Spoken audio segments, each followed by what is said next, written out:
kinda here.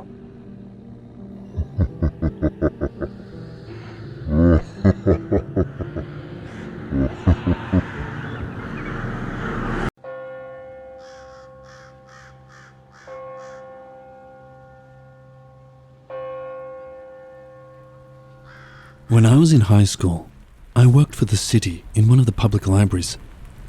There were several of us high school students there.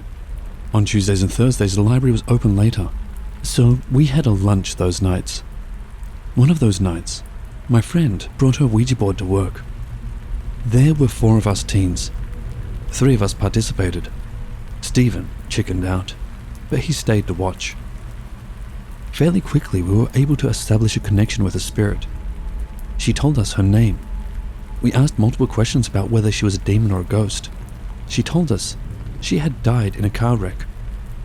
She gave us some details about her life, like playing basketball in high school, how she was killed, etc. We kinda played it off. When our lunch was over, one of the ladies who worked in the circulation desk asked us about her lunch. I told her that we were playing with a Ouija and recounted the spirit that we were talking about. I mentioned the name. I don't remember the name now. This was nearly 30 years ago. And Abby went white. She started to shake and sweat. Turns out she grew up with the spirit and went to high school with her. She was supposed to be in the car the night that the spirit was killed. There were 4 girls in the car. 3 were decapitated. The other was ejected from the car and died on the side of the road. Working in the library, I decided to do some research on microfiche. I found the newspaper article about the accident, cemented my belief that we had made a connection. Could my co-workers have been messing with me? Yes. I don't believe it though, due to Abby's reaction. It screamed genuine to me. Haven't touched a Ouija since.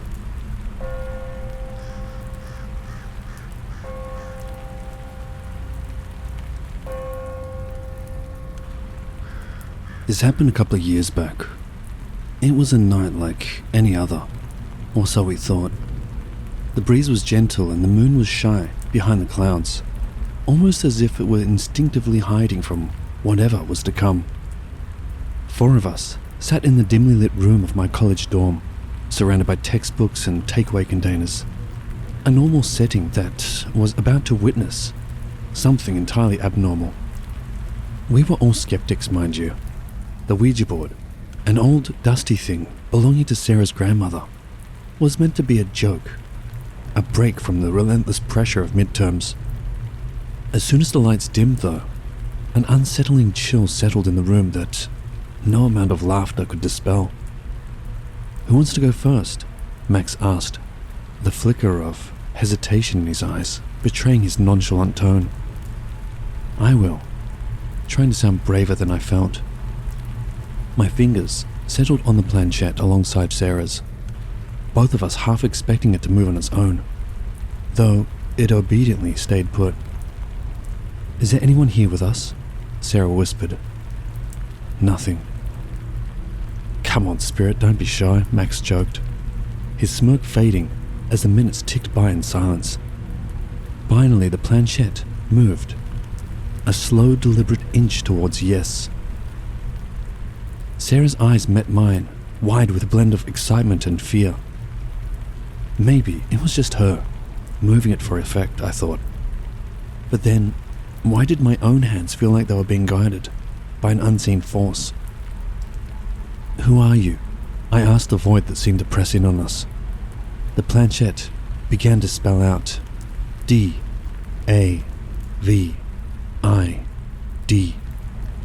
"Are you a good spirit, David?" Sarah's voice trembled. The planchette didn't move for a second, and then slowly it moved towards no. The laugh that bubbled up from my chest sounded hollow, even to my own ears. This must be some kind of joke, right? When the room temperature dropped, we blamed the drafty window. When the candles flickered, we called it a coincidence. But when a distant whisper seemed to echo from the corners of the room, even Max's skepticism faltered. A whisper that seemed to say, "Leave." Okay, "If you're really here, give us a sign," I said, half desperate for something to chalk up to my imagination. That's when it happened. A loud thump from the hallway outside. The door to the room slammed shut.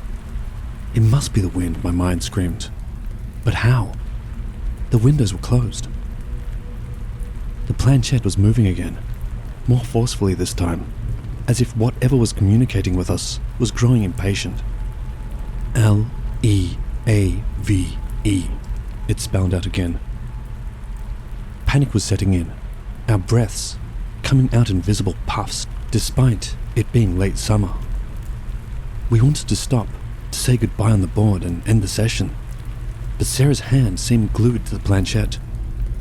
"It's just a game, right?" Jack murmured, though it sounded more like he was trying to convince himself than any of us. Suddenly, Sarah's face contorted in a silent scream. Her eyes rolled back. The planchette skittered across the board under her fingers, spelling out an ominous message. N-O-W. In an instant, we were on our feet, trying to peel Sarah's fingers from the planchette, which now seemed fused to the board. Sarah's voice, when it came, didn't sound like her own. It was deeper, angrier. "You can't leave," she growled, and not a single one of us believed any longer that it was Sarah speaking. It took all three of us to pull her away. The planchette suddenly released its grip, clattering onto the floor.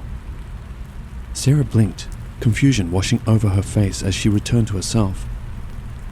"We have to close the session properly," I insisted, not wanting to entertain the thought of leaving it open, inviting anything else into our space.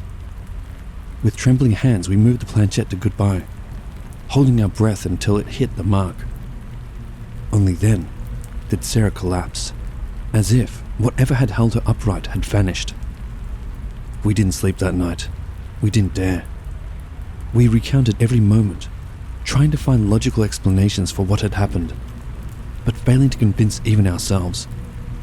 As the sun rose the next morning, it brought no comfort, no reassurance. We had touched something beyond our understanding, and the fear of summoning it again kept our skepticism firmly at bay. The Ouija board was burnt that morning, reduced to ashes in a desperate attempt to sever whatever connection we had unwittingly established. But even as we watched it smolder, we couldn't shake the feeling that what transpired that night would linger. An unseen mark etched deep within us. Our friendship survived somewhat.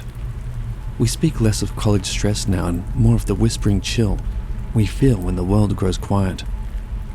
There are questions we no longer dare to ask because some answers we have come to realize are better left alone.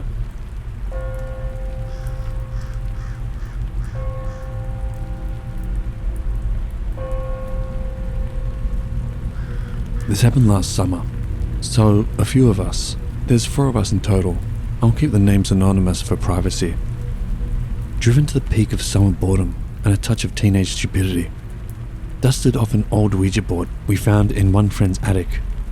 You know the drill. We expected some cheap thrills, a few scares to laugh off later. Well, it hasn't exactly gone as planned. We started off skeptical, tossing out questions half expecting nothing to happen. But things escalated quickly. The planchette moved with a mind of its own, spelling out Remy when we asked for a name. I wish I could tell you we were just messing with each other, but the fear in everyone's eyes said otherwise. Now, here's where we screwed up big time. We didn't close the session. We didn't even think about it until it was too late. We just bolted when a freaky shadow appeared, and we've been on a downward spiral ever since. The worst part, one of our group, let's call her E, has been experiencing some pretty terrifying stuff. Unexplained noises, shadows lurking in her peripheral vision, and even a vaguely human figure appearing in photos with her, just lurking there in the background. It's wrong, and it's scaring the hell out of us. We're out of our depths here. Do we go back to the attic and try to say goodbye properly? Do we try to find a professional medium or something who can cleanse or, I don't know, do something to help us? Do genuine ones even exist? Whatever is happening, E is not herself. She's constantly on edge, jumping at shadows that are becoming increasingly more physical by the day. It's like this Remy is haunting her. But why? What does it want? I'm hoping some of you have had more experience with this stuff than a bunch of freaked out teens. We're truly at our wits' end, and any advice would help us more than you can imagine. We need to figure out how to fix this. How do you undo a Ouija mistake?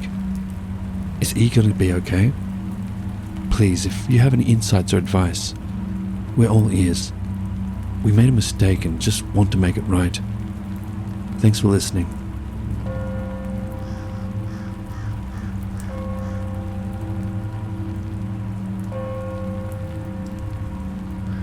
One day, my partner got the idea to buy a Ouija board and use it with a few friends.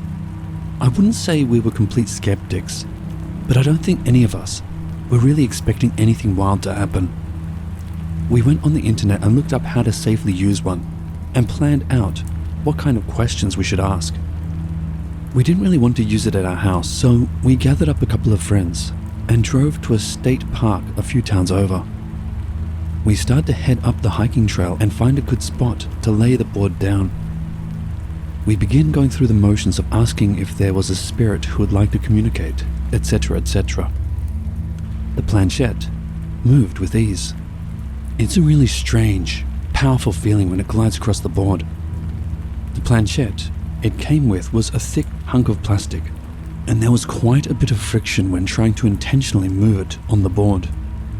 We were a bit stunned that the damn thing was working. We asked the spirit if it was a good spirit. Of course, the planchette moved over to no. We then asked if it wanted to harm us. The planchette moves over to yes. My partner asked how it would go about doing this. The board began to spell out E, N, G, I, N, E. We see a group of hikers coming up in our general direction, and we carelessly put the board away without properly saying goodbye. We hike back down to another secluded area and decide to try again. This time we come into contact with a spirit who claims to be a 6-year-old boy who died sometime in the 1800s. Seemed nice at first, until he told our friend he wanted him to die, so he would have someone to play with. We decided to ask the board questions only we would know the answers to. Each person asking the question took their hands off the planchette to be certain. The board got every damn question correct, and that's when I started to feel a bit uneasy. I honestly couldn't believe it. The board then proceeded to spell out my name. I wasn't really sure why. Soon after, it began to rain, so we told the board that we had to go and asked it to help us bring the planchette down to goodbye. It complied. We began walking back to my car when I noticed this woman sitting in an SUV next to mine, watching us. Her gaze never really left, and it kind of rubbed me the wrong way.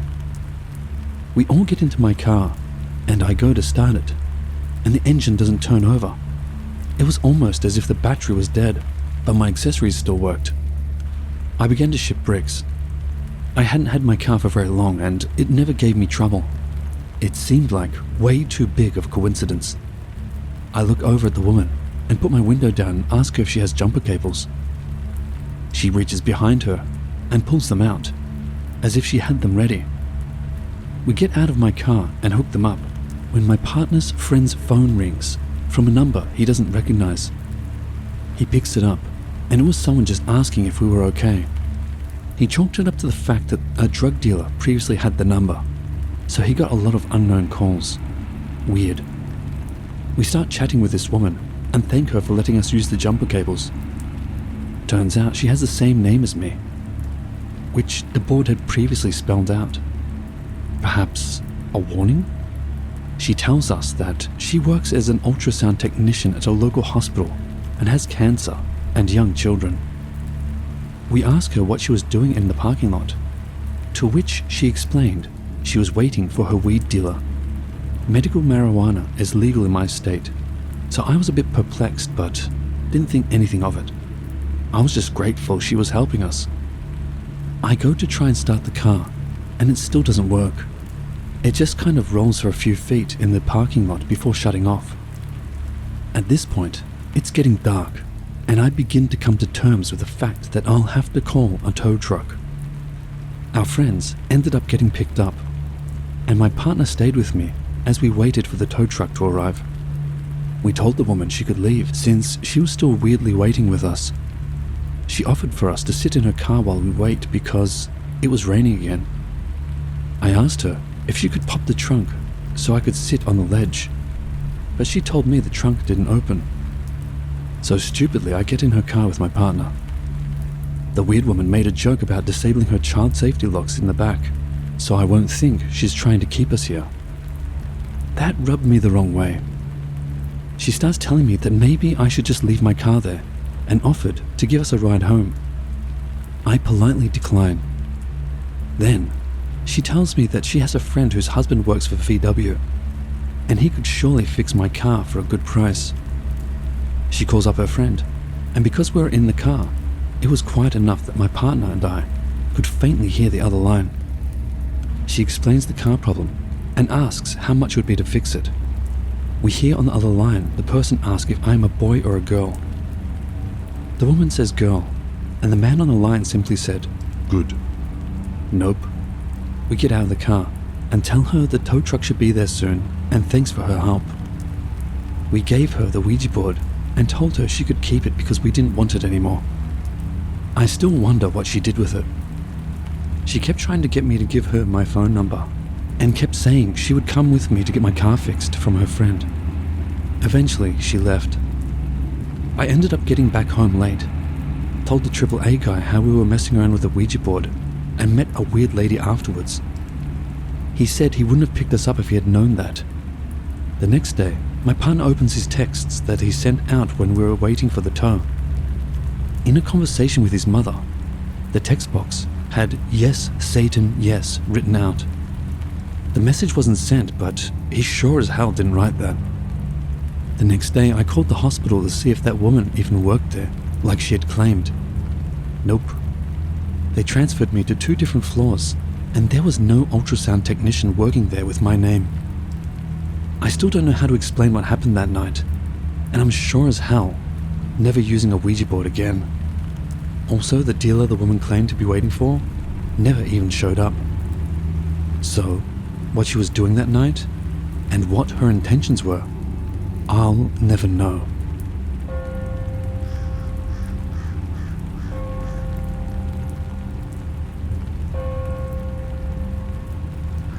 Today I've mustered up the courage to share my own story, one that I've kept buried under a pile of teenage rebellion and goth phase memories. It's about the time my best friend and I, draped in too much black and a false sense of invincibility, took a Ouija board to a cemetery. It was back in high school, you know, when being goth wasn't just about the fashion, but embracing a whole aesthetic. My best friend and I were inseparable. Let's just call her Leela, and we both had a fascination with the afterlife. Cue the Ouija board, a battered thing purchased from a garage sale that whispered promises of real connections with spirits. We chose the cemetery because where else would a pair of self-declared goth teens go for an authentic seance experience? Under the veil of night, we trespassed into the land of the dead, settling among the ancient graves that bore the marks of time and neglect. We looked around and found a suitable place, nestled between 2 graves. We lit some candles, checked the area to make sure no one was about, and started the session. We began it innocently enough, asking the usual like if someone was present, half expecting nothing to come of it. However, our giggles died down as a planchette eventually shivered beneath our fingers, sliding with purpose towards yes. "What's your name?" Leela asked into the darkness, her shaky voice a mix of thrill and unease. Slowly, the planchette moved. G, R, A, C, E. Grace. The air around us started to feel thick, and the cemetery, so eerily beautiful in the moonlight, felt suddenly menacing. Feeling bold, we pushed further. Grace, did you die near here? The answer was a swift, chilling movement to yes. This is the moment that, looking back, I should have felt unsettled enough to stop. But we didn't. This was what we wanted after all. A cold wind whipped through the cemetery. The trees rustled as if sharing secrets with the dead beneath them, our candles flickering desperately against the dark. It was then that Leela's laugh broke the silence. But it was edged with hysteria. Then, without warning, Leela's demeanor changed. Her hand on the planchette turned ice cold. Her eyes suddenly became blank orbs, reflecting the moon. The Ouija suddenly flew from under our touch, held by an invisible force, and an ear-shattering scream filled the night. It was Leela's voice, but it sounded like a chorus of anguished voices. We fled, leaving behind the board and the candles, running from shadows that seemed to chase us. It wasn't until later, safely back in Leela's room, that we noticed the scratches on her arm, thin and precise as if by a needle, seeming forming a word, stay. The weeks that followed were a blur of sleepless nights. Leela withdrew, plagued by night terrors and a shadow that seemed always to be within reaching distance. Her goth attire transitioned to sweaters and jeans as if she could ward off the darkness with brighter colors. We never spoke of it to anyone, fearing disbelief and ridicule. Eventually, our lives returned to normal. Well, as normal as they could. The scratches fading into pale lines, the memories into uneasy dreams. But I still carry the questions with me. Who was Grace? Were we responsible for Leela's torment by waking her? And how many others, like us, find themselves haunted by an encounter they cannot explain? Has anyone else ever had an experience like this? How can you make peace with the past when it left such a haunting imprint?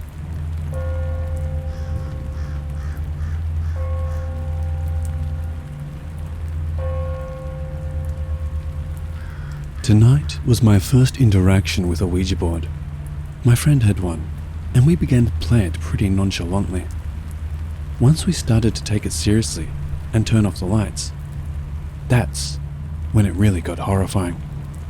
It began with the four of us playing and two people observing. We asked basic questions and asked one of the observers and the owner of the board for advice on how to play, so we don't get haunted. We eventually began to ask more scary questions. Were you killed?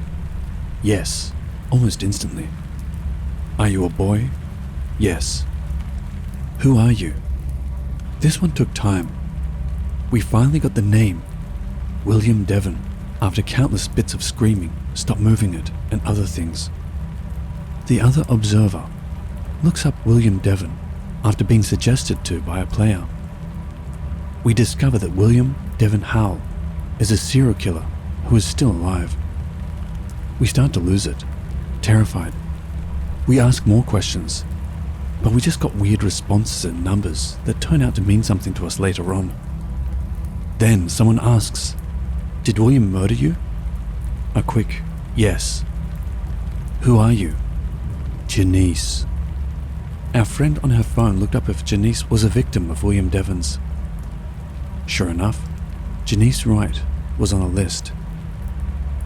We asked the Ouija if they were a boy or girl, and they spelled out girl.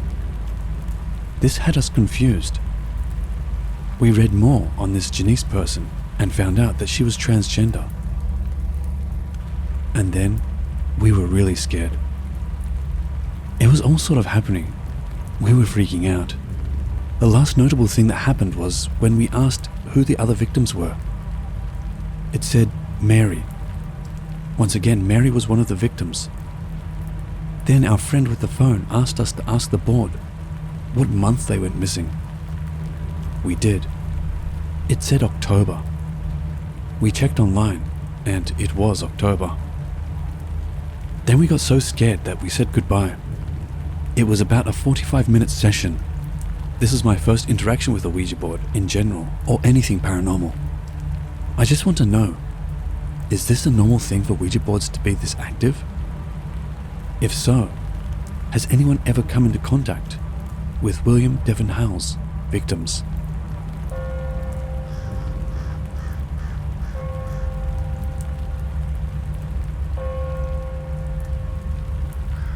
So this all started when I was in middle school. I was young and stupid, and seriously interested in the paranormal. I grew up in a religious home, and I am still religious. I have no explanation for what happened to me. I started experimenting with the paranormal with my friends. We thought it would be really cool to use a Ouija board. At first, nothing seemed to happen, but then the board started to move. We asked all the normal stupid questions like, who's there? Or is anyone here?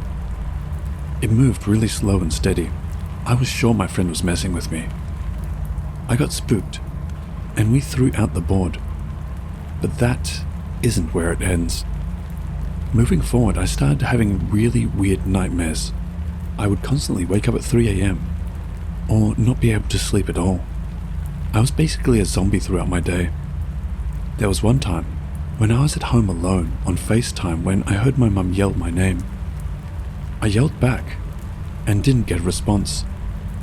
My friend then reminded me that I was home alone. I immediately checked my whole house and no one was there. She heard the voice too though, so it couldn't be explained. I continued hearing voices and knocks and was still unable to sleep. There was one time where I was in my room doing homework and someone pulled my hair so hard, my head yanked back. I got so spooked, I ran to my dad and told him what happened. He obviously didn't really believe me. My brother started noticing weird things too, and that's when it got really uncomfortable. He and I were in my room, and I went to the bathroom. When I came out, his face was stone white. He claimed he saw a little girl run past my bedroom door. It couldn't have been me, because I used the bathroom connected to my room. We don't have any other siblings. Another time I was on FaceTime again with a different friend, and I had my phone out in front of me while I walked into my bathroom. My friend called out, "What is that behind you?" And as soon as she said that, the lights shut off. I sprinted to my brother's room, and of course, nobody believed me again. The icing on the cake though was when I was asleep one night and woke up suddenly. It was 3 a.m. and I was completely paralyzed with fear. I couldn't move. All I could see was a hooded figure in all black staring at me in the corner of my room. Except it didn't have any eyes. I just knew it was looking at me. It started floating towards me and then pressed all of its weight on my chest. I couldn't talk or move. After silently crying for what felt like forever, I finally croaked out the word Jesus, and it fled the room through my door. After that incident, I told my mum everything about the Ouija board and the experiences, and she finally believed me. She could see how scared I truly was, and knew I wasn't lying. She immediately got to work and blessed me and the house. I haven't had anything that terrifying happen to me since, and I no longer live in that home.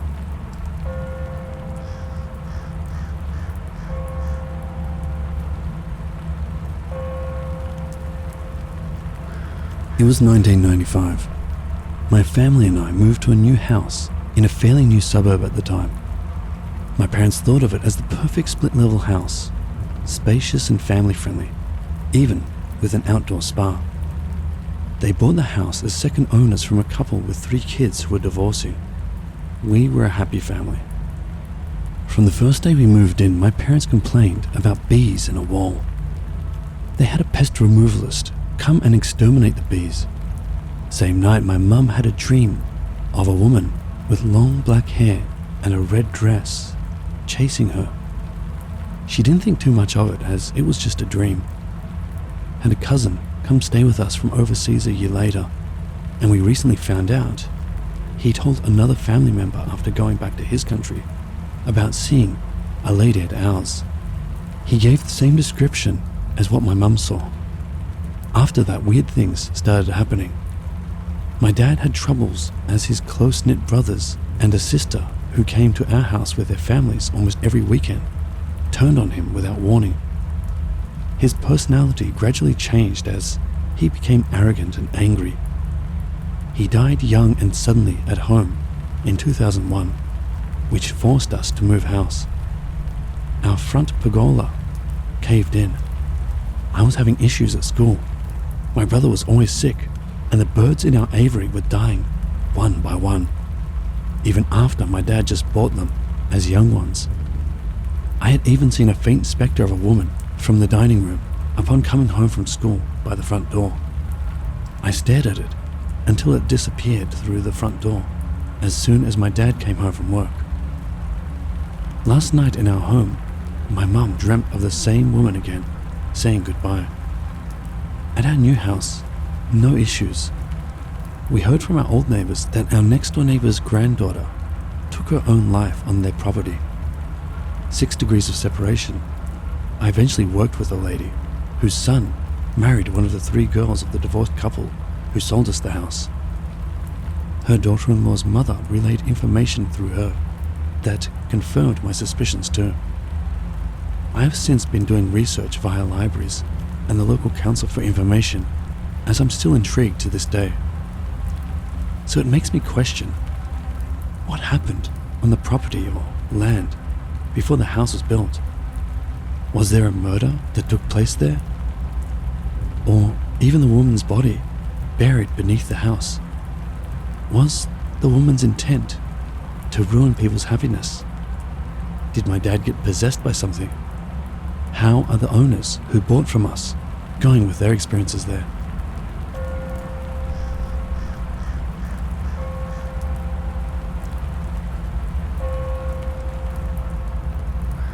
About 3 years ago, my mate Peter and I decided to go stay out at my nan and pop's farm, which is located just outside of Bathurst, New South Wales, about a 20-minute drive.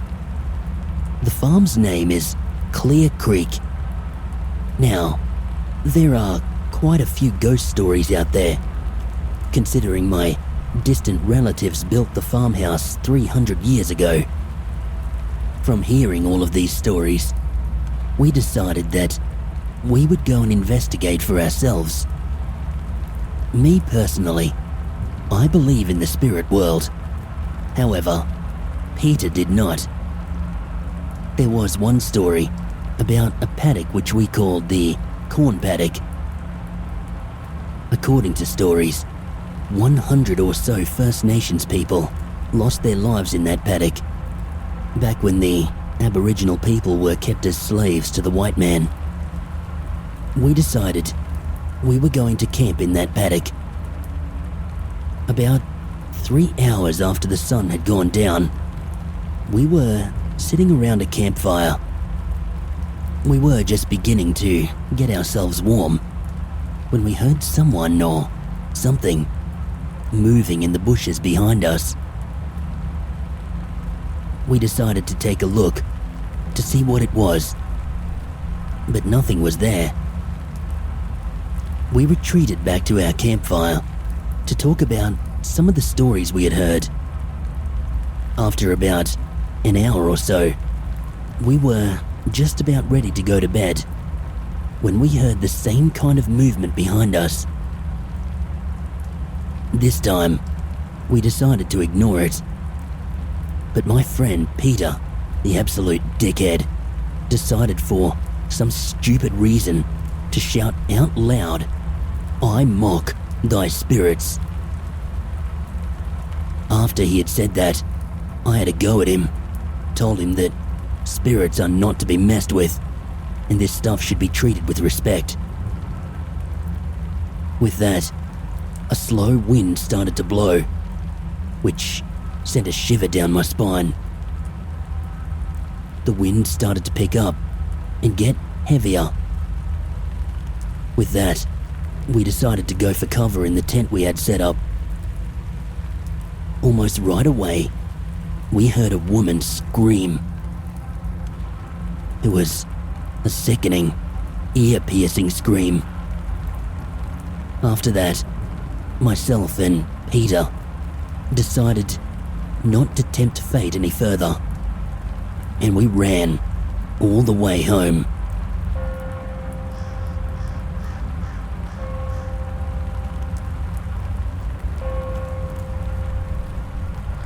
When I was a teenager, like 13 or 14 years old, one of my mates from school lived in a kind of rural area. It's hard to describe.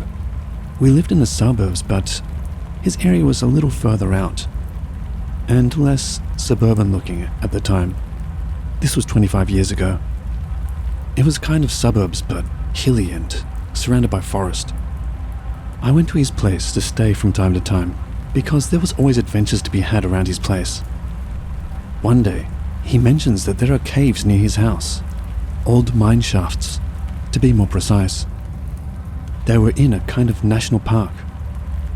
I was super interested to go check them out with him, so we planned to go the following weekend, and I'd stay over the night before, so we could set out early the next morning. The weekend came around, and we set out around 8 a.m. We went to the supermarket on the way to stock up on drinks and snacks, and made our way to the caves. The national park was huge and beautiful. It was a great morning for a hike too. Not too hot and not too cold, with a nice blue-skied sunny day. We came to our first cave in the first 20 minutes of hiking. We grabbed our torches, or flashlights, and went in. It was only short, ending in a small chamber. At the far end of the chamber was a sturdy, locked cage-type gate. My friend told me some were locked off due to the very real chance of cave-ins or flooding on the lower levels. Since the cave wasn't too long, it wasn't too dark, with a small amount of sunlight coming in from the entryway. We took a break and sat and ate some snacks. It was good being out and about. I was never a fan of early mornings, but this was an exception. We resumed our trip after that short break and came across several more similar caves. There were a few longer ones with evidence of people using them for underage drinking. Candles and beer cans coupled with shitty teenage graffiti. But these were an exception, and not too bad. For the most part, people seemed to respect the caves to an extent, and cleaned up after themselves. After about an hour and a half, we came across one that was a bit different from the others. It was a longer one, but evidence of people using it for anything was minimal. I was too embarrassed to say so at the time, but I got a really weird feeling when we entered it. It was weird because we had been in so many, and I felt nothing, but this just made me feel uneasy. I looked at my mate, and he seemed fine, so I didn't say anything, not wanting to appear soft. When we got to the end, where the metal gate was, we found that it was unlocked and open.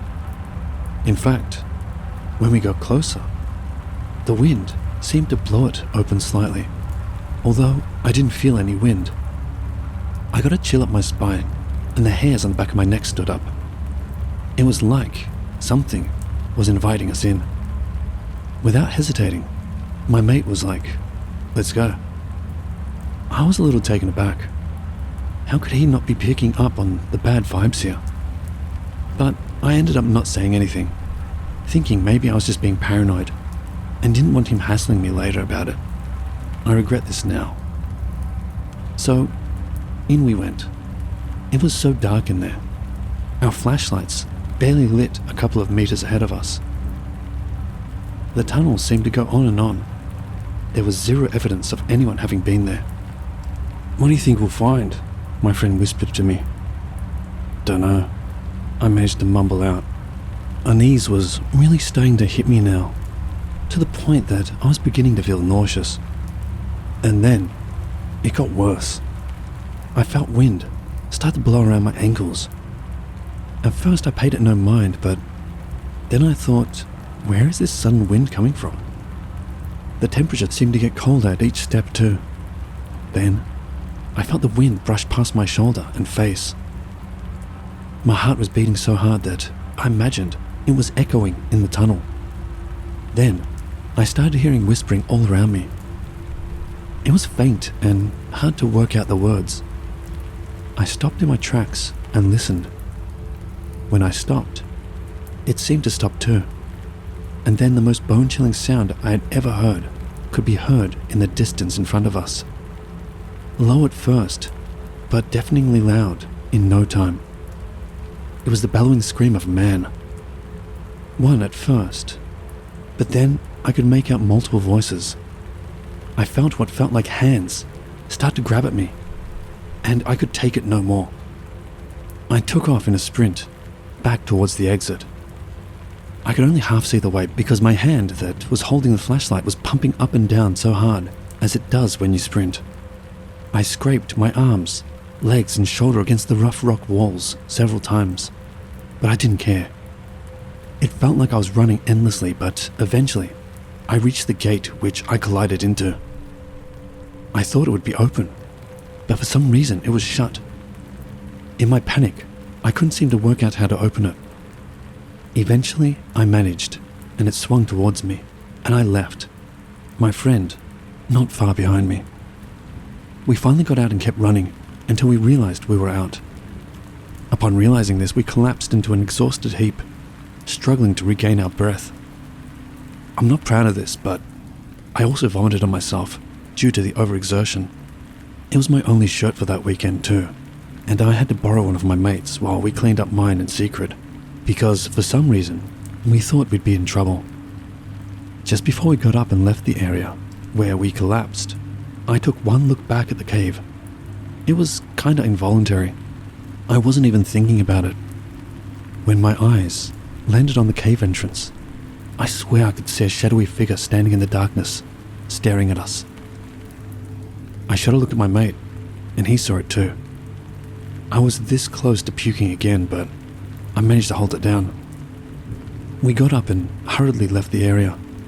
That was enough adventure for one day. We went back there a year or so later for nostalgia's sake. We also felt bigger and tougher. That particular cave was heavily locked off, with no trespassing signs on it, threatening hefty fines. Probably for the best thinking back.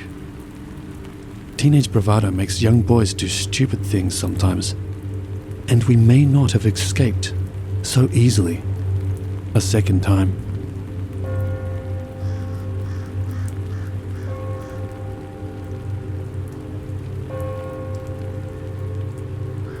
I was staying at my grandparents' place, which is where my auntie and her 2 children also live. My auntie was due to go into hospital the next day, so myself and another of my cousins were staying to help out the 2 kids because my nan and pop were away at the time. There are 3 rooms in this house, all closely located. My cousin Stephen was to sleep in his own room, further from where I was sleeping in my cousin Kate's room. Kate was going to sleep in my nan and pop's room with my other cousin, Rachel. My aunt was going to sleep on the couch as she didn't want to wake anyone, getting up every 5 minutes to go to the loo. Everyone was getting ready for bed and I was laying on Kate's bed, waiting for my aunt to turn out the light for me. I was like 11 at the time. As I lay there, with my eyes closed, I could feel this pouring sensation at the end of my legs. They had several dogs and cats. I assumed it was one of them. But when I looked up to see which one it was, there was nothing there. But I could still feel that sensation. Then my aunt came to the door and handed me their new little kitten to sleep with and turned out the light. I was a bit freaked out now, so I laid there, patting the cat who was staring up at the wall behind my head. The cat then flipped out and took off out of the room as the door was open. I looked up and felt strangely cold. This was strange because it was still summer and it was very hot. Her bed was placed next to a window. You could hear everything that was going on outside. I was still trying to sleep when I heard the sound of two men talking outside. At first, I thought it was someone walking past the yard's fence, but I realized that the language they were using, it was too formal to be anyone who lived in this area. I looked outside to see who it was, but there was no one there. But still, I could hear the two men talking. As I laid back down, my cousin Kate scared me because I was really freaked out now and could just make out her outline. It was very dark in the hall. I yelled at her and chased her out of the room, back into where she was sleeping, and I shut the door to that room.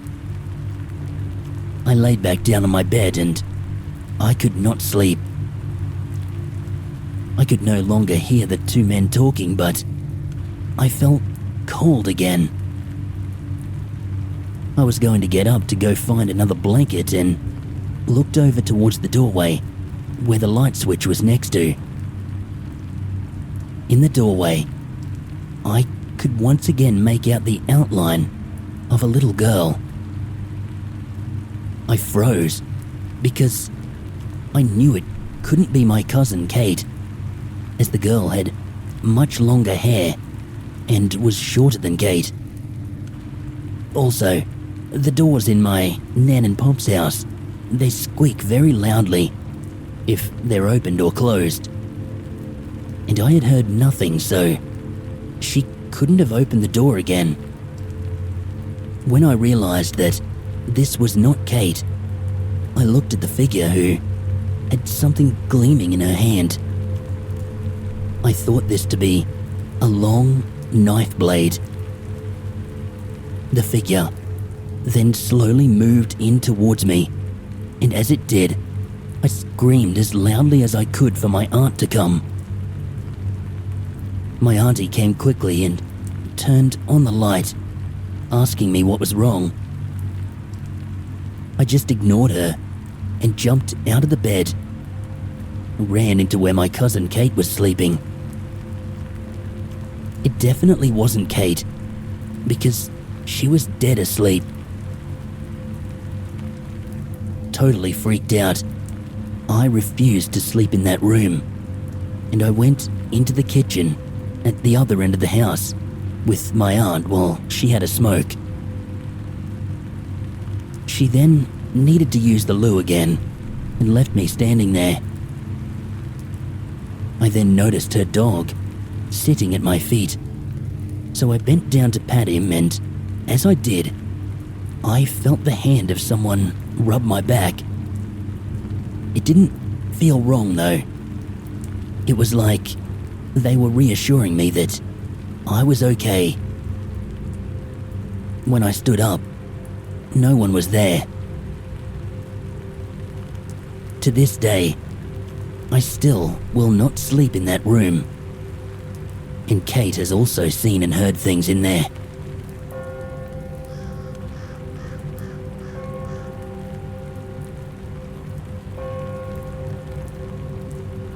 So, the first experience happened when I was 7 or 8 years old, and we lived in a suburb called Malden in Darwin, Northern Territory. There were these Aboriginals from a community called Maningrida that lived up the road from us, and they were notorious for having a lot of domestic violence and always having cops and ambulances over their house. What happens when the families fight is that they start doing black magic on each other and sending evil spirits and curses to each other. One night, the cats and dogs in the neighborhood were extremely vocal. The dogs couldn't stop barking, and the cats are meowing and running from drain to drain, trying to find somewhere to hide. This went on for a good 4 hours until about 12 to 1 a.m. Me and my mum were sleeping, and my sister came running into the house saying, "Get up, there's an alien ship outside." We get up and go outside, and fair enough, there is something that's silver-colored and shaped like a typical saucer as you see in the movies, right above the Aboriginal's house. It had lights underneath it and projecting onto the ground, going in circles. They were a light blue color, and from the outside going into the center. It was biggest to smallest, and they were circular shaped. The lights just kept twirling around, and I wish I took a video, but back then phones weren't very common, and even if you did have a good phone, the camera quality was terrible in the early 2000s. It stayed there for a very long time, and then left. The next day, we heard of kids that had followed it on their BMX bikes from different suburbs away. This wasn't the only time it happened. It happened at least twice, and every single time it would start off with the dogs and the cats in the neighborhood going crazy. I know it wasn't a fake prop because of the animals, and at least 7 to 10 other witnesses had seen it. I seen a video on YouTube of cats sensing earthquakes before they hit because they have supersonic hearing, and I've also heard that before a natural catastrophe like a flood happens, animals will seek high ground a day before it happens. They know things that we don't for sure.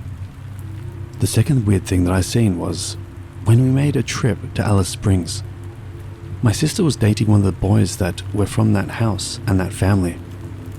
When we were in Alice Springs late at night, we happened to see another weird thing, which very closely resembles the old PS2 startup screen with the colored balls twirling around each other. There was 4 lights, colored orange, green, blue, and red, just twirling around each other in a pattern, maybe 12 feet in the air. It was so strange for it to be so prominent and just stay there for a long time doing it and allowing us to see it. My sister told me 15 years later that the reason the lights were following us was because her boyfriend had a curse on him. He was an accessory to a murder. He had given one of his relatives an axe to go and kill his wife, and the lights had followed us 1,500 plus kilometers all the way from Darwin. The third time was at my property in Berry Springs, maybe 60 kilometers out of Darwin City. A lot of people started telling us that they see lights on our property, and it's a rural property with lots of land because I'm a traditional owner. We thought it was thieves trying to come onto our property with flashlights and steal stuff while we were sleeping. I was around 11 to 12 years old when I saw the light for myself. It was late at night again, and I was going down the stairs because the toilet in the house is broken and I had to use the outside toilet. About 30 meters away, underneath a mango tree, I see a faint light, like an old torch when it loses its battery, and it starts to turn brown. I was about to yell out because I thought I was about to catch a thief, but very quickly I realized that it was gliding and sort of bobbing up and down, and maybe it noticed that I saw it, so the light went from a dim brown color to an immaculate gold color. I can't even describe the color, but it was like a small piece of the sun right in front of me at night. It's like when you see a lightning strike at night and it lights up the entire area around it. Well, I saw it in a compact ball, the size of a basketball. There is no man-made thing in this world that could match the brightness that I saw that night. It was incredibly bright. It opened my brain up to a whole new brightness that I've never seen in my life. It was kind of like a human spirit because it turned the corner as if it was walking. It didn't go through the wall that was nearby, and it stayed on the footpath. I would have stayed and stared at it, heading into the opposite direction, but as soon as I seen it turn the corner, I immediately thought that it could easily turn back around and come charging straight at me. I got incredibly scared and ran back up the stairs, and what made it worse was that I was home alone and couldn't go outside to pee. There is a common name for these lights called min lights, but I'm not sure if that's what I seen that night, because I've heard of people seeing the lights that were either green or red, but this one was a strange type of golden that I'd never seen on this earth. The fourth time was when my uncle was dating an Aboriginal woman from a community called Borroloola, and she had a niece whom my sister befriended. There were these things called hairy men. They are ugly little creatures that can pop into the spiritual realm and our realm. Kids are given these creatures as protectors apparently, and they can hop into their owner's body and help them fight. My sister and her friend that lived with us was stupid enough to accept one of these creatures as a friend. And that's when a lot of crazy things started happening in the house. For example, as we were taking showers, we would hear little giggles and knocks on the door. My mum would fall asleep on the lounge and wake up in a whole different spot at the front door. There was lots of other things that happened that I can't remember because this was at least 13 years ago. We were eating dinner one night and for some reason, they loved coming out and tormenting us when it was a stormy night and raining heavily.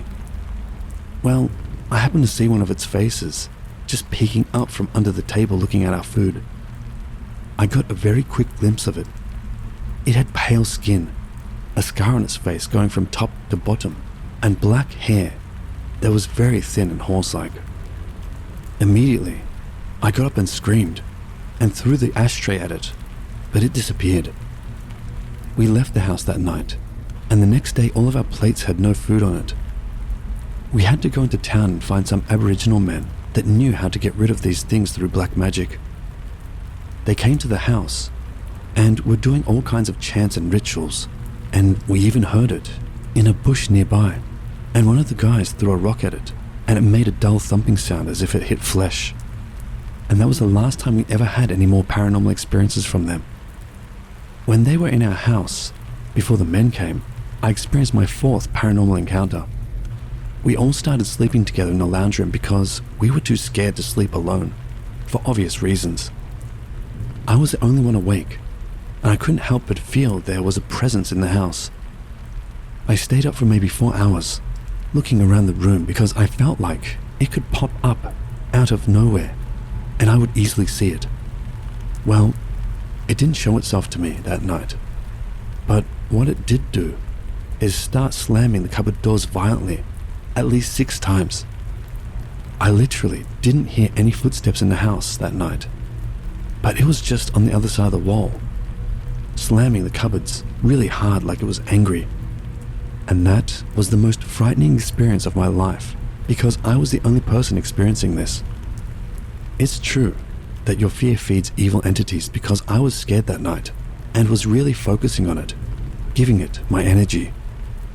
It was really hard to go to sleep that night knowing that this thing had physical strength, but I did end up going to sleep out of pure exhaustion from staying up really late. All these experiences have helped me build my faith in becoming a Christian man because I know for sure that demons exist.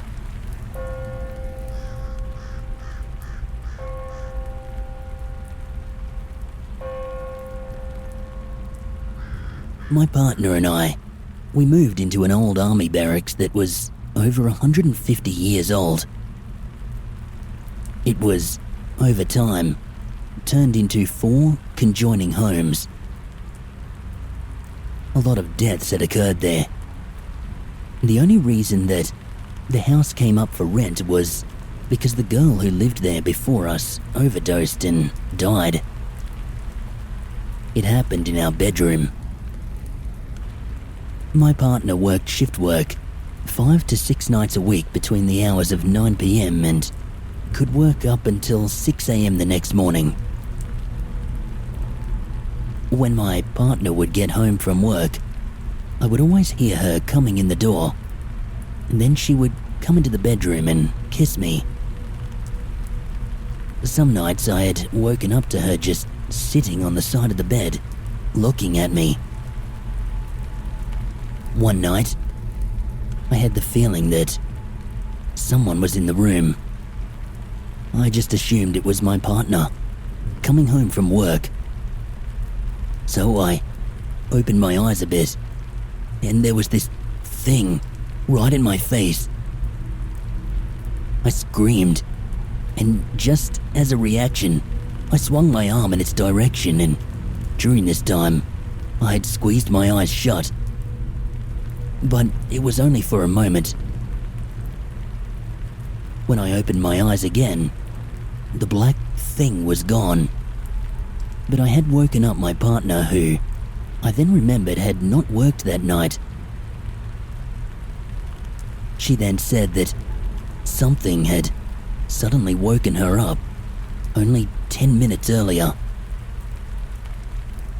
I would always leave the light on in the lounge room because I didn't want to be in that house in the dark. The light from the lounge room, it would light up our bedroom. I knew that this thing was not just a shadow. Also, due to my partner working night shift, I was often in bed alone, and I frequently got that feeling that I was not the only one in the room. If I ever had the feeling that I was not alone, then I would feel that they were standing beside the bed, looking at me. I would always turn around and face the wall, try to get to sleep that way. I just used to put it down that they were keeping me company while I was alone in the house. But I don't think that's true. It scared the hell out of me.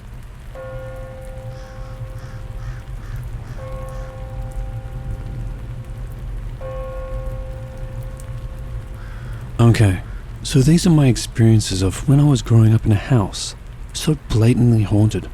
My friends only ever stayed over once. Might as well start at the daily occurrences. For context, the house was raised, so we had a garage and basically storage under the living space at ground level, so no animals walking on the ground and making noise in the house stuff. So we had the footsteps walking down the hall when there was only me in the house. The pantry door being open every morning. Dad would be up at like 4 a.m. to get ready for work, and it would be open, so he'd close it and blamed it on me for some time. Okay, so now onto the more wild stuff. I was hanging out with a mate of mine, and we made our way back to my place, and I realized I didn't have a key. So I asked him to just wait at the front door, and I'd go to the back door. We never bothered to lock the back door because we had a neo-mastiff.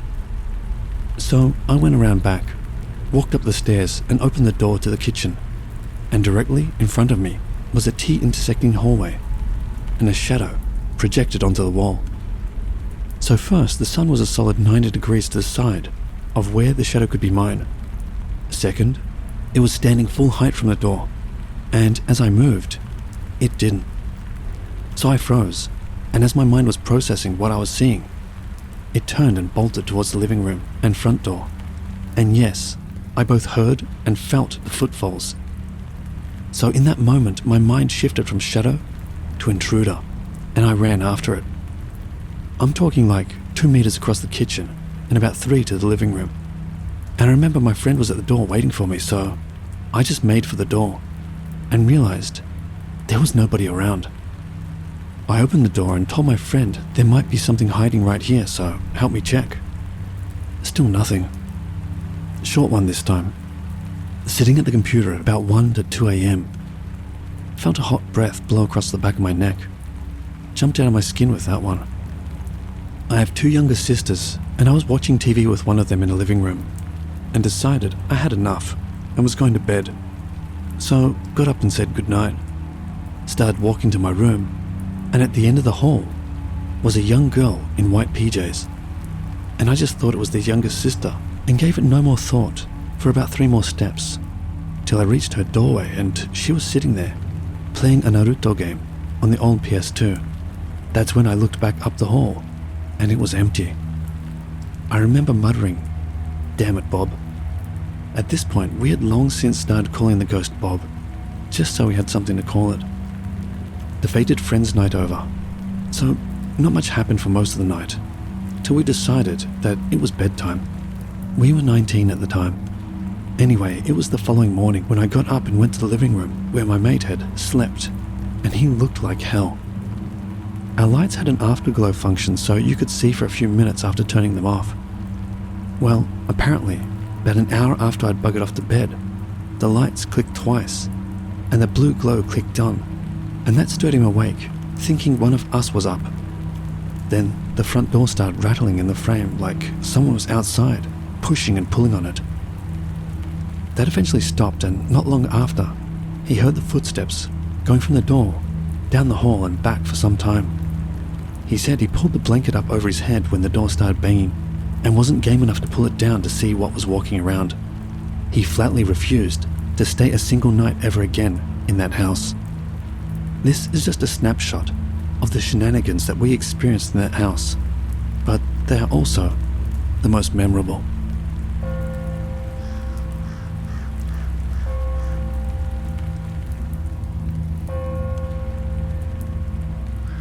So, this happened just a couple of months ago.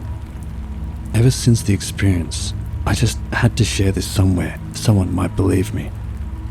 Ever since I can remember, the Smokies have been my refuge. Those sprawling ancient peaks, shrouded in perpetual mist, have more of my footprints than my own home. But what I came across on what started as a typical fall hike, I just can't shake. The morning had a chill to it, the kind of crispness that makes your breath visible and crunches underfoot. I was aiming to make it to Charlie's Bunyan before sunset, a goal that now seems so trivial. The trail was just as I remembered, isolated, the silence only broken by the distant call of wildlife. It's strange how comforting the scent of decay can be, as it rises from the forest floor, leaves returning to the earth. After several hours, I went off path. You know how it is, avoiding a fallen tree or looking for that perfect photo opportunity. That's when things got weird. The rustling I heard wasn't the usual deer or raccoon. It was almost rhythmic, unnaturally so, accompanied by this unsettling murmur. At first I thought, cool, maybe it's a bear. Classic hiker's curiosity, or idiocy you might say. So I went after the source, right? I followed that eerie sound, every snap of twig under my boots sounding like a gunshot in quiet. What I found was not something my years of hiking could have ever prepared me for. In a clearing obscured by thickets of rhododendron was this camp. Look, I've seen some rough setups by fellow backpackers before, but this was different. Primitive. Like something out of a survivalist's fever dream. There were shelters made of animal hides, weird wood structures that seemed to barely hold together. But the people, if you can still call them that, were really what made my heart stop. They were caked in dirt, with wild eyes and ragged clothes hanging from their frames. It was like watching shadows take on a human form. Just as I'm processing this, another figure comes into the clearing, dragging a freshly caught wild turkey. The way they look at it, with grunts and jerks, was anything but human. It dawned on me, chillingly, that these might be the feral humans I'd heard stories about. I wanted to bolt, you know. Every sense was telling me to run. But before I could, they spotted me. We made eye contact, and I swear, my soul felt it. It was like looking into the face of humanity's past. Then, one of them yelled, and I've never run faster in my life. I didn't stop until I saw the familiar park trail. I didn't fully relax until I was locked in my car. I reported it, of course, but you can guess how it went over with the park rangers. I know what I saw, and now when I think about going back to the Smokies, there's this gnawing question. Do they think they spotted a human that day, or just another creature passing through their world? Has anyone else experienced something like this? Or am I truly the only one? I'm back in the city now, but at night, is there wide, wild eyes I see when I close my own. The forest has many secrets, and I stumbled on one I'm not sure I was meant to see.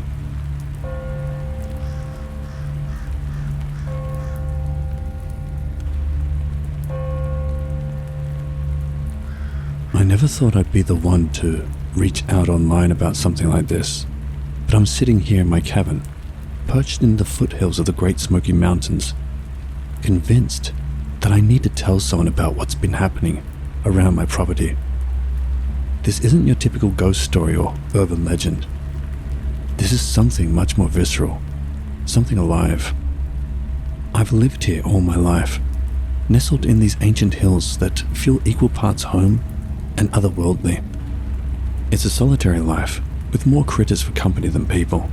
Always been that way, and that's how I liked it.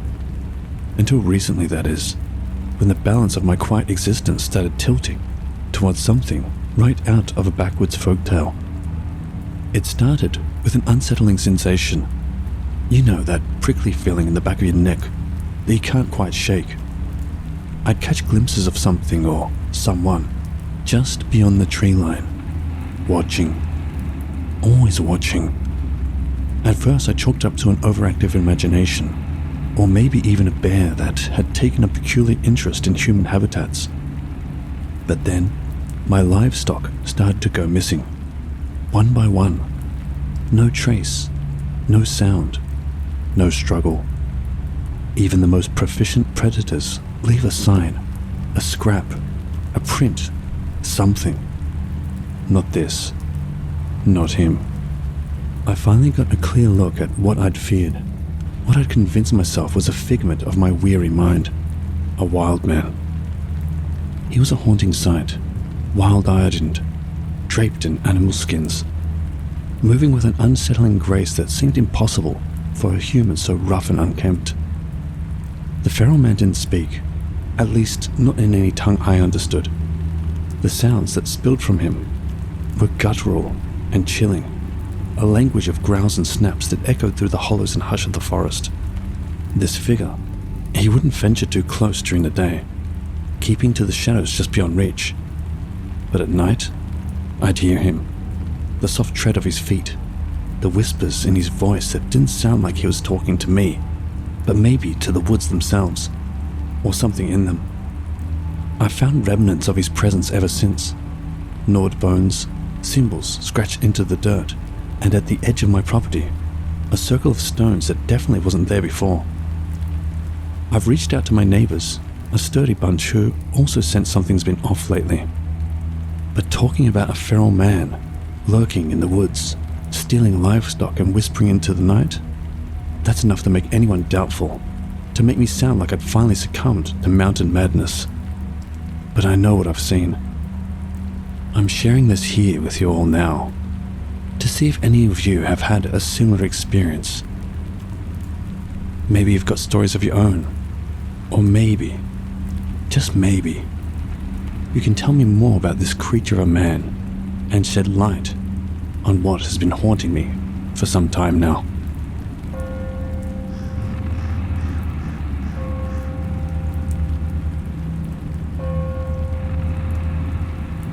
I've debated for years about sharing my experience, but after a considerable amount of time and too many sleepless nights, I think I am finally ready to share my encounter with something, or rather someone, inexplicably unnerving and undeniably real. As a bit of background, I'm an avid hiker and camper, seasoned in solo treks. The solitude of the woods has always been a sanctuary for me. This particular adventure took me deep into the heart of the Smokies, aiming to disconnect for a week, following a swath of personal tribulations. Things began ordinarily enough. The chirping of birds and rustling of small animals were my companions. I followed a lesser-known trail suggested by a park ranger friend, who prefaced it with, "It's for the more serious hikers." That should have been my first clue that I was venturing into somewhere truly wild. On the fourth day, under a tangle of old growth and canopy cover, so dense it felt like dusk at noon, I stumbled upon what I can only describe as a crude campsite. ragged tarps stretched over paracord, bones strung up in bizarre configurations, and an unsettling quiet, a hollow reprieve from the natural sounds I had grown accustomed to. In the middle of the site stood 2 children, their clothes tattered, hair long and matted. They stared silently, and before I could offer a hello, an adult figure emerged from the shadows. I say figure because their appearance was so unkempt, so blended with the dirt and bark of the forest, that human was my best guess. A horrid stench clawed at my nostrils, a mix of decay and unwashed bodies. The adult's eyes, wild and darting, locked onto mine. There was an intelligence there, but it was primal, defensive. Shh. The sound came from the figure, a hissing command that froze me. That's when I noticed the eerie silence. No birds, no bugs, nothing but the soft hiss and our breathing. I backed away slowly, making every effort to seem unthreatening, my heart's pounding the loudest sound in the forest. The adult followed, a silent sentinel escorting me away from their domain. I walked backward for what felt like an eternity, until the natural sounds of the forest returned. That was my cue to turn and head back to the trail at a pace that was just shy of a run. I had been hiking for 4 days at that point, so I couldn't make it all the way back to where I started in one stretch. I can tell you that that night I had to camp was one of the uneasiest sleeps I've ever had. I don't think I slept more than a couple of hours. Back at the site of civilization, I reported my experience to park authorities. They exchanged looks that were a mix of concern and a known secret, simply advising me to stick to the main trails in the future.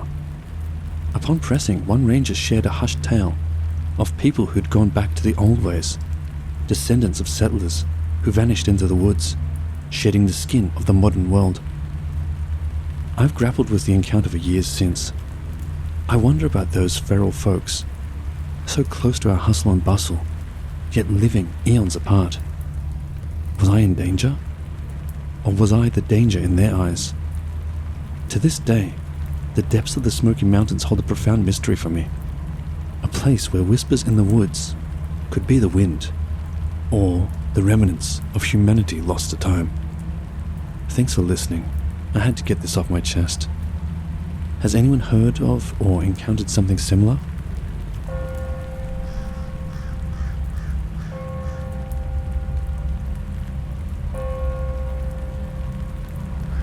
This was a year or so back. It was the kind of morning that promised tranquility. The mist lay heavy over the landscape, an eerie yet enchanting element, typical of this wild place. The dense fog made the greenery seem surreal, like walking through a painted scene of overlapping shadows and silhouettes. I set out early in the morning with a small pack in the intention to make it to Abrams Fall by midday. Along the trail, the sounds of nature were muffled by the fog's thick blanket, giving an illusion of solitude that any seasoned hiker welcomes. Yet, as the hours passed, the notion of isolation took an ominous turn.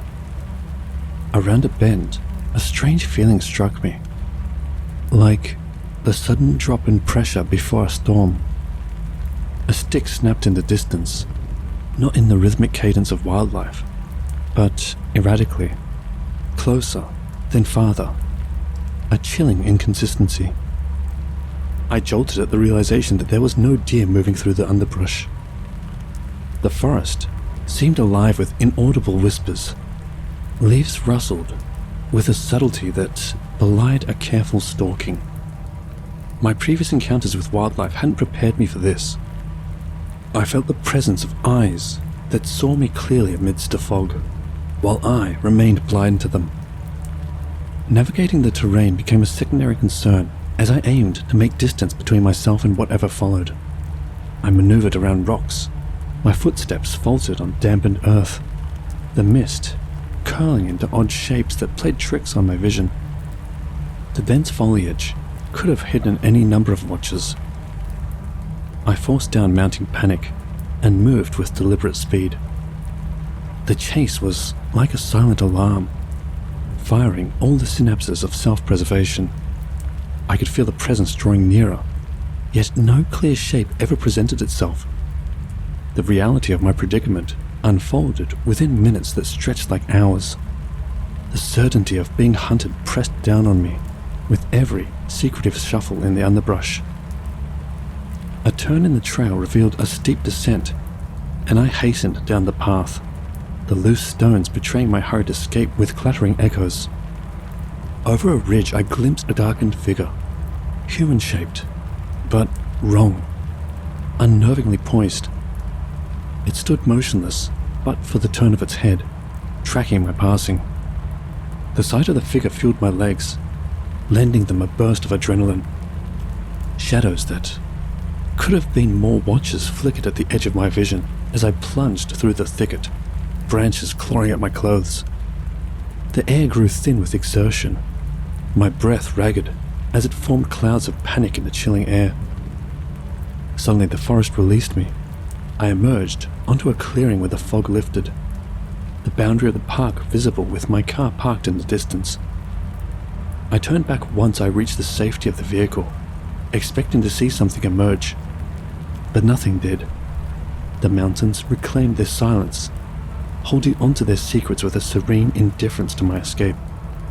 In those moments of hasty retreat, the Smokies revealed that wildness is more than the beauty of untamed nature. It is the unknown that watches from behind a curtain of fog. The incident totally changed my feelings about the solitude of the wilderness. It was a reminder that our dominion over nature is an illusion, and in the Smokies, something else reigns supreme in the fog-wrapped mornings.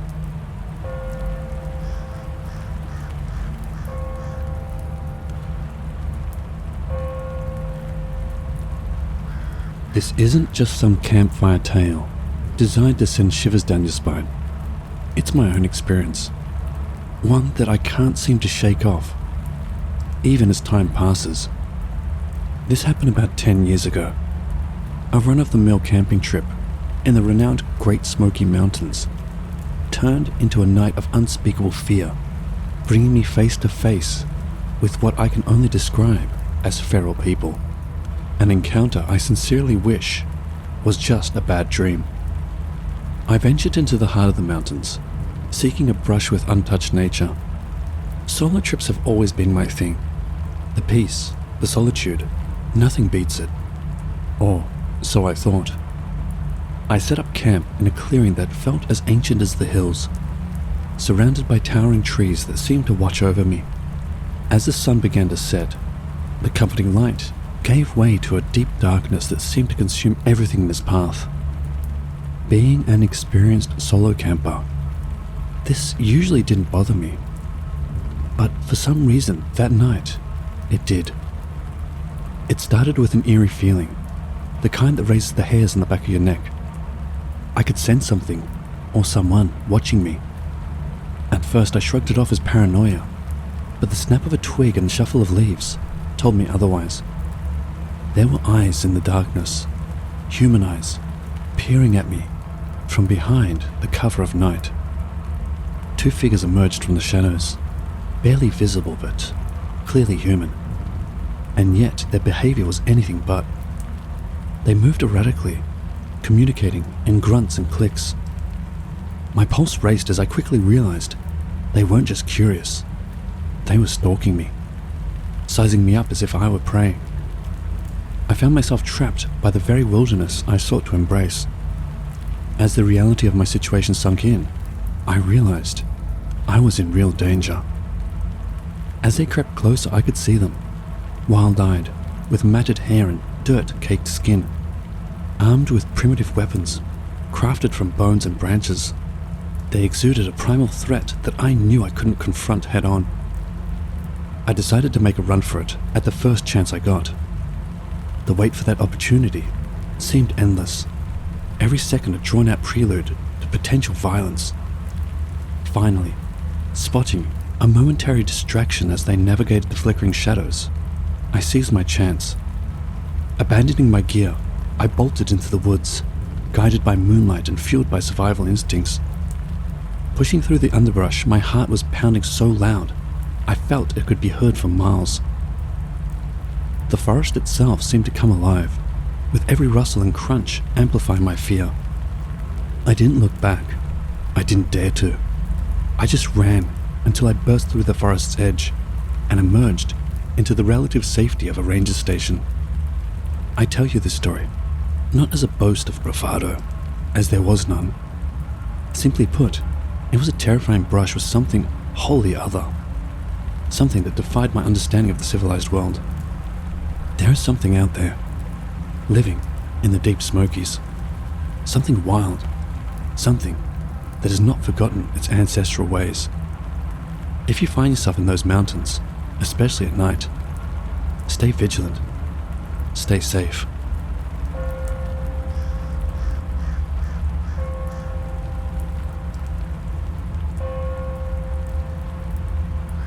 We recently moved into a big house in a small village near the city. The house had 2 floors, and the rooms were downstairs and the living area upstairs. At the living room, we had this 10-meter long balcony door that you could see all the way to the city, as we were the first house of the village. So one night, around 7 p.m, I was sitting with my mum watching TV on the couch. My father was taking my 2 sisters to gymnastics practice. I like to watch the cars leaving towards the city and disappearing into the distance, so that's what I did with my father's car. After a while, I turned again towards the TV. A few minutes passed by, and I clearly heard my little sister giggling loudly from downstairs. I was horrified, as I had just saw my sisters getting into the car and leaving with my father. However, the TV was loud, and I reassured myself that it was a sound from the TV probably. Then, I see my mum standing up and reaching for the TV remote, and she asked me if I heard my sister giggling. I told her that I did, and together, we went towards the stairs. Then, my mum called my sister twice with no reply. We stood there for 10 seconds, and everything was quiet. All of a sudden, we both hear my father screaming, Hey!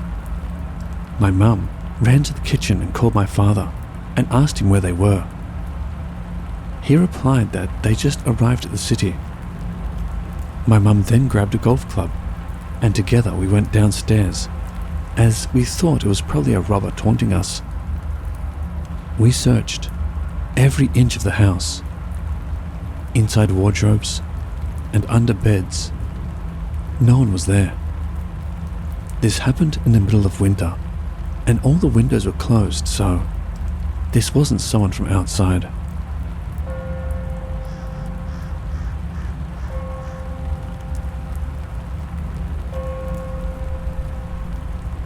So, you know those stories where the kid hears stuff that's not there, and everyone thinks it's just a wild imagination? Yeah, well, that was my life. Except it wasn't my imagination. It was real. Too real. We moved to an old house when I was about 12, the kind that screams for a paint job. At first it was cool, big enough to have my own space. But then, the place started messing with us. Mainly with me. Mum and Dad were out a lot, working shift jobs, you know. It cued whatever it was in our house to start its party. I'd be gaming in my room and I'd hear my dad call, Ben, let the dog out. from downstairs. Only thing, we didn't have a dog. And Dad wasn't home. Or late at night, I'd wake up to my little sister, Ellie, crying out. Man, the first few times I nearly tripped over myself rushing to check on her. She was always dead asleep, sleeping like a baby, not a single sign of distress. As the years passed by, it became background noise. Mum asking for help with the groceries, my sister calling out to me in the night. Echoes of our daily life, but off like a scratch CD. My friends didn't like the feel of the house. A few came once and never came back. They'd hear their laughs, their own voices, while they were playing video games silently. They thought we were pranking them, like my whole family was in on it together. We weren't. We sort of just lived with it, until this one night before my 18th birthday changed everything. The folks were at some dinner, and outside one hell of a storm was brewing. Thunder, lightning, the works. Then it started, the freak show. Shouts, cries, whispers, all downstairs. Full-on family drama, but in surround sound. And let me say, we're not like that at all. That was it, the final straw. Once the storm calmed and the house went quiet, it felt like the walls themselves were holding their breath, waiting for something to pop. We couldn't do it anymore. A few weeks later, the moving trucks were outside. The old house didn't make a peep that day. We drove off, and I swear I saw the curtains twitch, like it was saying goodbye or maybe just messing with me one last time. Years later, I asked my parents about it, why we suddenly moved out. And they told me they were experiencing the same things as I was, but they didn't want to add to my fear, so they played it off like it was my imagination. So there you go. My life, aged 12 to 18, featuring ghostly surround sound. One thing's for sure, it was a childhood I'll never forget.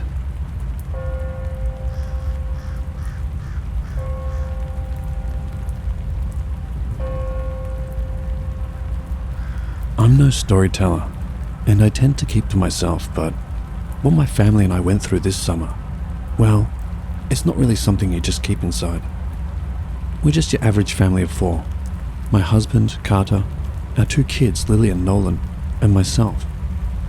We decided to rent an old cabin in the woods, something rustic, to get away from the city buzz. The first couple of days were picture perfect. You'd almost expect a fairy tale to unfold in that charming clearing. Then, the fairy tale twisted. We started hearing things. It began with the kids.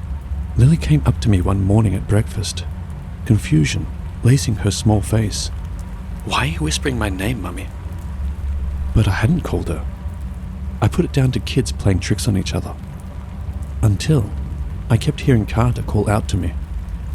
It's eerie hearing your name spoken in your husband's voice, coming from the shadowed tree line when he's right beside you, chopping wood. It scratches at your nerves. That wasn't me. He said, but his eyes were clouded with concern.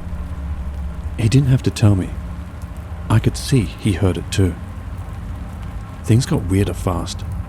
Laughter echoed around us in the evening. Laughter that mimicked my children's laughter, down to the last giggle. But they'd be sitting there, quiet, fear in their eyes, huddled by the fire. I'd catch murmurs, my own voice discussing plans, day-to-day things, when I hadn't said a word. It was as if the forest around us listened, learned, and then tossed our own names back to tease us or taunt us. We secured the doors. We stayed close. But the voices, our voices, crept under the doors and through the walls at all hours. I was no longer certain if Carter's calls for help were from him or from something else. Nolan, my brave little man, tried to rationalize it. He said it was just echoes, reflections, or someone playing a nasty joke. But there's only so much you can explain away when the voice of your daughter pleading for help pulls you out into the dark night. And she's not there. She's inside, asleep and safe. Our nerves were frayed at the edges. By the time we heard an angry shouting match erupt between Carter and myself in the yard, while we were both inside, silent and sipping tea, the decision was made. The kids were terrified. Carter was on edge, and I couldn't handle the forest speaking back anymore. We packed in haste, abandoning the fairy tale for safety of the familiar. Our car pulled away, leaving behind the whispers and cries that sounded all too human, all too much like the family we knew ourselves to be. I don't know what to make of it all. I don't even have a name for it. But something in those woods knows us too well. We came back home sooner than expected, to the mundane sounds of city life, thankful for every honking car and yelling neighbor. Whatever it is, doesn't seem to have followed us, except in our minds, where it still echoes. Thanks for listening. Maybe someone else has had a similar experience and can share what they think it is.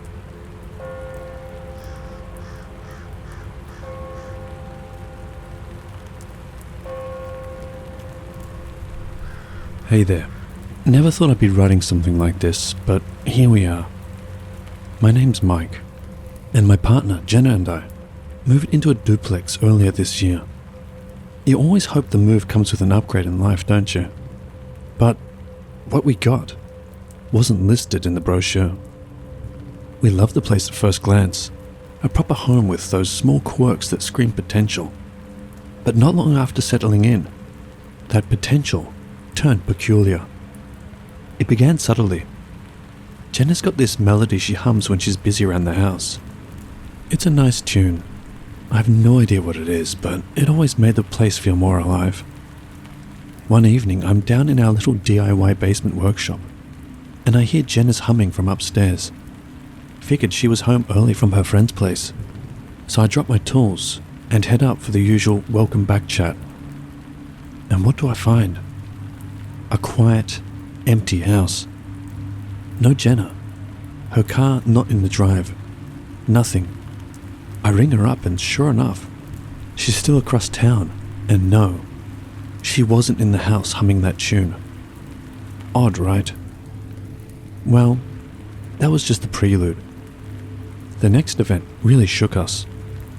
I wake up one night to the sound of Jenna talking in the living room, clear, as if she was sitting right there on the sofa. I'm thinking she's on the phone, maybe walking around to talk. But that doesn't sit right because it's past midnight. I get out of bed, walk into the living room. No Jenna, no phone call. Just the dark and the silence that fills it as soon as I switch on the light. Now, I'm not superstitious. I don't really put much thought into the paranormal. But I tell you, my skin was prickling. Jenna wakes up to find me all pale, wandering the house. I explain it to her, and she's all rational about it, suggesting maybe I dreamed it up, half asleep and all. I almost buy it, until it happened to her as well. One afternoon I'm out for groceries, and Jenna hears me calling out to her from the bedroom, asking for help with fixing something. It spooked her good because she had just texted me and knew I was out and about. She checks the bedroom, and of course, it's empty. That's when we start piecing it together. Something around here is mimicking us, and it's damn good at it. It's not threatening, you see, but it's invasive, like a violation of our private selves. It went on. My whistling, her singing, even snippets of our own conversations whispered back to us in the dead of night. We've heard of hauntings, but this is something else. We reached out to the landlord, tried to dig a bit into the history of this duplex. All he could give us was a shrug and a sorry, a story about tenants who left too fast, and nothing to explain why. We were left with a choice: keep living in this echo chamber or bail. But we're not quitters and we're not victims. We stand our ground, our own skepticism as our shield. So that's our story. We joke now that at least we're never really alone, even when we are. But we have an unspoken agreement. When we hear each other without seeing, we don't follow the sound. I've done some searching online and have found the topic of mimics. Could this possibly be a mimic? And if so, are we in danger? Let me know.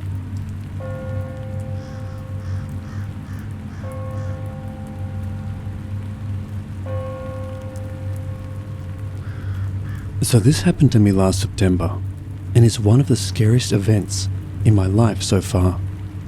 It is also why I will always choose to not stay at anyone else's place anymore, even if that means I need to pay for my own Uber. It was a warmish night. We had gone out to celebrate Becca's 22nd birthday. After a great night out at a club and a few too many shots, we all decided to call it a night. Being the person who lived the farthest, and also the person who drank the most, it was decided that I should crash at Becca's place on the couch. I don't remember the ride there, or walking into her apartment. All I remember is collapsing onto Becca's couch with all the grace of a fallen tree. My head was spinning so fast I could swear I was on a merry-go-round. Becca tossed me a blanket, making a comment about it being cloud soft or something, but I barely felt it. Becca murmured her goodnight, her voice fading as she retreated to her bedroom. I just lay there, slowly succumbing to sleep. It wasn't long before the stillness of the house began to stir again. Only this wasn't the familiar shuffle of my friend returning to fetch a forgotten phone. It was a creeping whisper, slithering out of the dark, dressed in the tones of my friend. Hey Laurie, come here. You gotta see this. The voice taunted from the dark hallway. I squinted into the dark. Becca, that you? My voice was a distorted record, slow and wary. But there was no reply. I glanced at my phone and the time said 3:07 a.m. Something about that time made the darkness somehow feel alive. I texted Becca, a lazy reassurance to my unease. You okay? Her reply was swift. In bed. What's up? I replied, nothing, and just tried to dismiss the incident, trying once again to let sleep take me. Yet, as the silence settled like dust, I spotted it. A figure, barely visible. A smudge in the darkness that could have been Becca. But it quivered oddly, like a glitch in reality. I rubbed my eyes to look again, thinking maybe something was stuck in them. And it was gone. Then I heard it. Laurie, you okay? It said my name. I could have sworn it was Becca's voice.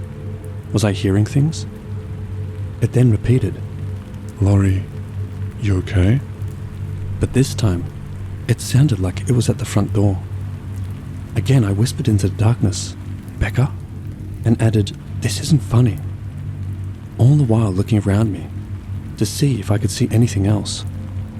Then, this isn't funny, could be heard from the kitchen, the entrance of which was directly across from my feet. Again, it was Becca's voice. But how did she get from the front door to the kitchen so fast, without me seeing or feeling her pass me? I was statue still, a scream in my throat that I just couldn't let out. It felt like forever that I lay there frozen like that. I guess I must have passed out eventually, because the next thing I knew, sunlight was streaming in through the gaps in the curtains. It was morning. The sunlight, although it hurt my eyes, was reassuring. I quickly gathered up my things and got ready to leave. I didn't want to spend another minute there. I woke Becca up and told her I needed to leave. I made up some half-assed excuse about my family needed me for something that day. She called me an Uber and sat and waited with me until I was picked up. I didn't tell her about my experience. I wasn't ready to relive it yet, and my hangover made it hard to formulate the words. I told her the full story later that day after I had recovered somewhat. She was shocked and said she had never had anything like that happen in her apartment before, but she had only been there barely a month. I have no idea what that was, and I truly hope my friend never experiences it. One thing's for sure though, I will never crash at a friend's place again.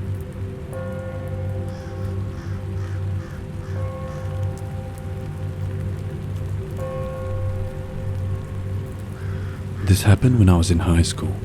I don't exactly remember how old I was, but I know I was a teenager. I am part of a family of 9. Yeah, it's a big family. We lived together in a detached house at the time. I don't really know how to cut to the chase in any other way other than saying, in a family that size, it's inevitable that there is a queue sometimes for the bathroom in the morning. 7 a.m. in my house was like Shinjuku Station during rush hour sometimes. It was always busy, but we lived with it. It was just our lifestyle. One night during dinner, my mum said something a little strange. She said that morning the light in the bathroom was on, and she needed to use it. So she called out to see if anyone was in there, and someone replied, "Yeah." My mum said that she wasn't sure if it was my younger brother or my little sister, so she called out both of their names to see if she could find out. She waited a while, but no one replied. She said that she was a little concerned by that silence, so she went to unlock the door. When she opened the door, she said that she couldn't believe her eyes. The bathroom was empty.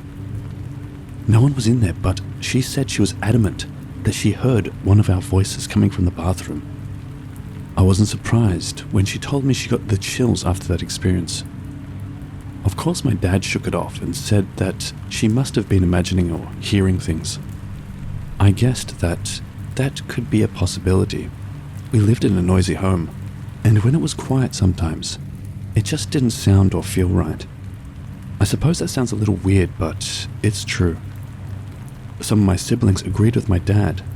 They said that it could have been street noise, the neighbor's dog, or the TV being on in another room. I allowed them to sway me, and I changed my mind. And then, after a couple of days, I kind of forgot about it.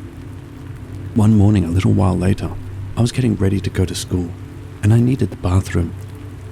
It was just a standard morning in the family of 9. I saw the light on in the bathroom, so I called out, "Is someone in there?" or something like that. Then, alongside the noise of a newspaper being unrolled, I hear my father's voice say, I thought to myself, why are you reading a goddamn paper in there? You know how busy it is in the morning. So I rattled the door handle and told him to hurry up. However, when I rattled the door, it slowly opened. It wasn't locked. The door opened to reveal an empty bathroom. I was really creeped out by that sight. I was freaking out because I could have sworn that I heard my dad in there. I feel as if I could pass a lie detector on that too, because in my mind, it was so clear. I was certain that he was in there, only he wasn't. I don't know what to do, so I quickly left the house. I didn't want to use the bathroom at home that day, and I decided to use the one at school. I couldn't believe the same thing that happened to my mum happened to me. I'm sure I was not hearing things. I'm sure it wasn't street noise or the TV. And I know it wasn't the neighbor's dog making that noise. Later that night, while we were all having dinner, I mentioned what happened that morning to my family. My sister was the most shocked, because she said that she had heard my father's voice in the bathroom directly after I left for school. That just freaked me out even more. It was seriously weird. There was something in our house that was trying to mimic the voices of my family members by the sound of things. I don't know how else to explain it. It happened on a bright morning in a family home that had had no history, as far as I know, of paranormal activity. It really creeped me out, and I don't know what that was. I still live at home, but I will be looking to move out as soon as I can. I have heard voices in the night coming from across the hall that sound like my siblings talking in quiet conversations, and sometimes I can't get to sleep because I don't know if I'm listening to my brothers and sisters muttering at night, or if it's something else.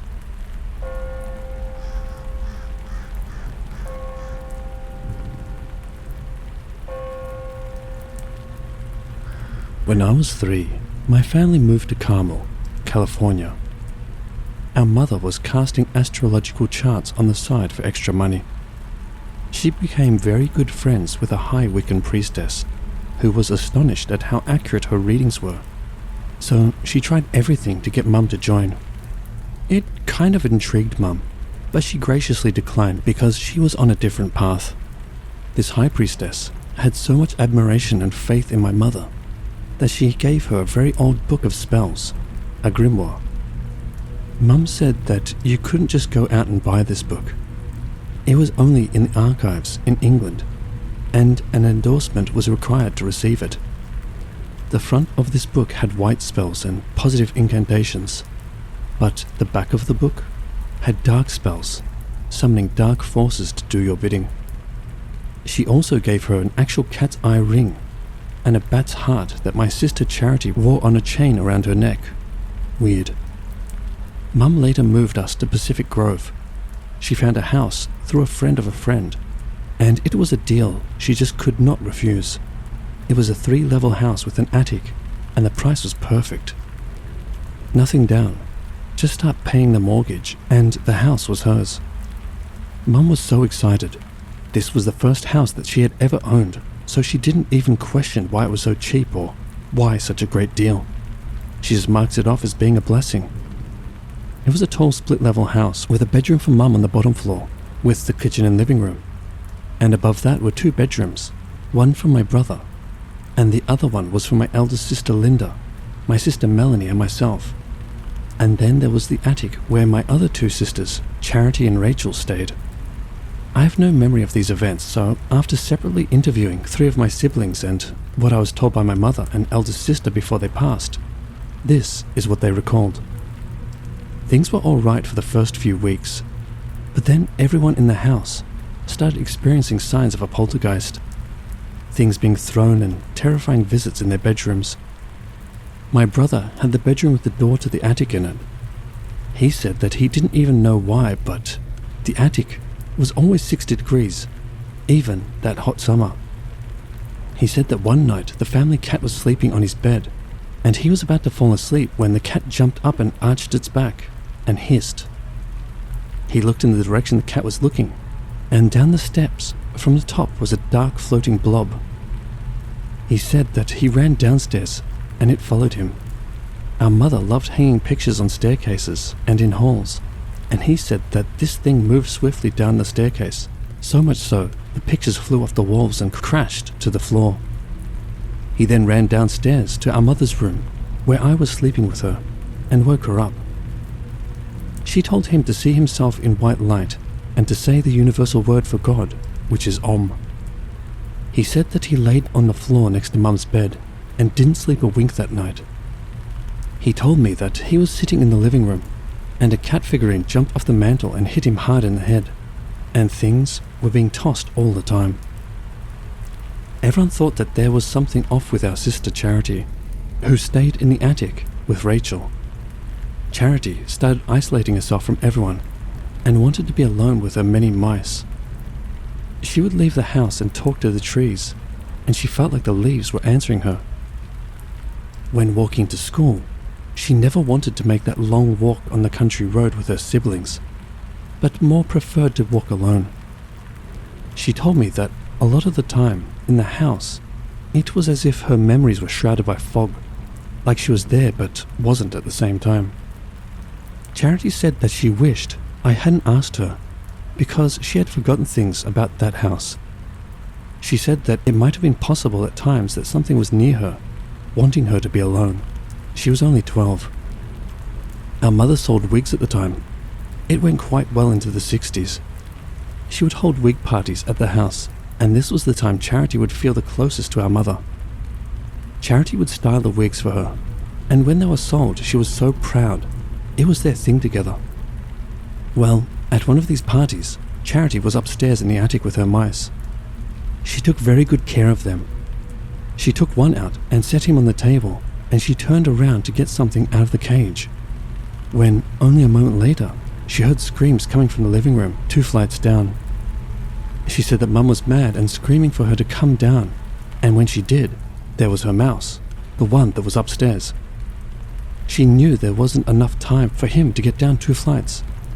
He was right in front of her. Later, she had one of her mice and her babies in a secure, locked cage, with no possible way in or out. And a wild mouse got in and killed the baby mice and the mother. She loved them so much. She knew it was whatever was in the house doing this. She said that she too saw pictures fly off the walls, one even smashing on her head. She wanted to make it go away, so she said that she got our mother's book, the one with the spells. But after trying to find something that would rid us of this thing, she said that it was too confusing, so she put it back. Charity said that she was getting more irritated with the family and sharing a room with Rachel, and she wanted to have space of her own, so she went downstairs to the unfinished part of the basement and put her bed between the walls with her mice. She told me that she didn't last too long down there, because she saw things that frightened her. She went on to describe that they were shadows, light-colored shadows, taunting her, so she ran upstairs and slept on the couch. All of these events, plus some of her own, got our mother to get a priest to come and exorcise the house. He was in there for a while as my family stayed outside, but when he came out, he looked pale and told our mother to move immediately. He said that it's not going to leave and that she should sell the house. I stayed outside with my sister, but when they went into the house to grab our things, they said that it was right out of a movie. Things were broken and tossed, and as we were going down the hall, pictures were flying off the wall at us. We took only our clothes and went to a motel. We soon moved into an apartment and sent for our things. My mother found out that originally the house belonged to a church and 2 priests lived and had their offices there. But they were both found dead in the attic with their throats slashed. There were demonic drawings on the walls in the priest's blood, and the killings were blamed on a cult. Mum said that the place was sold 5 times in 2 years before we got it.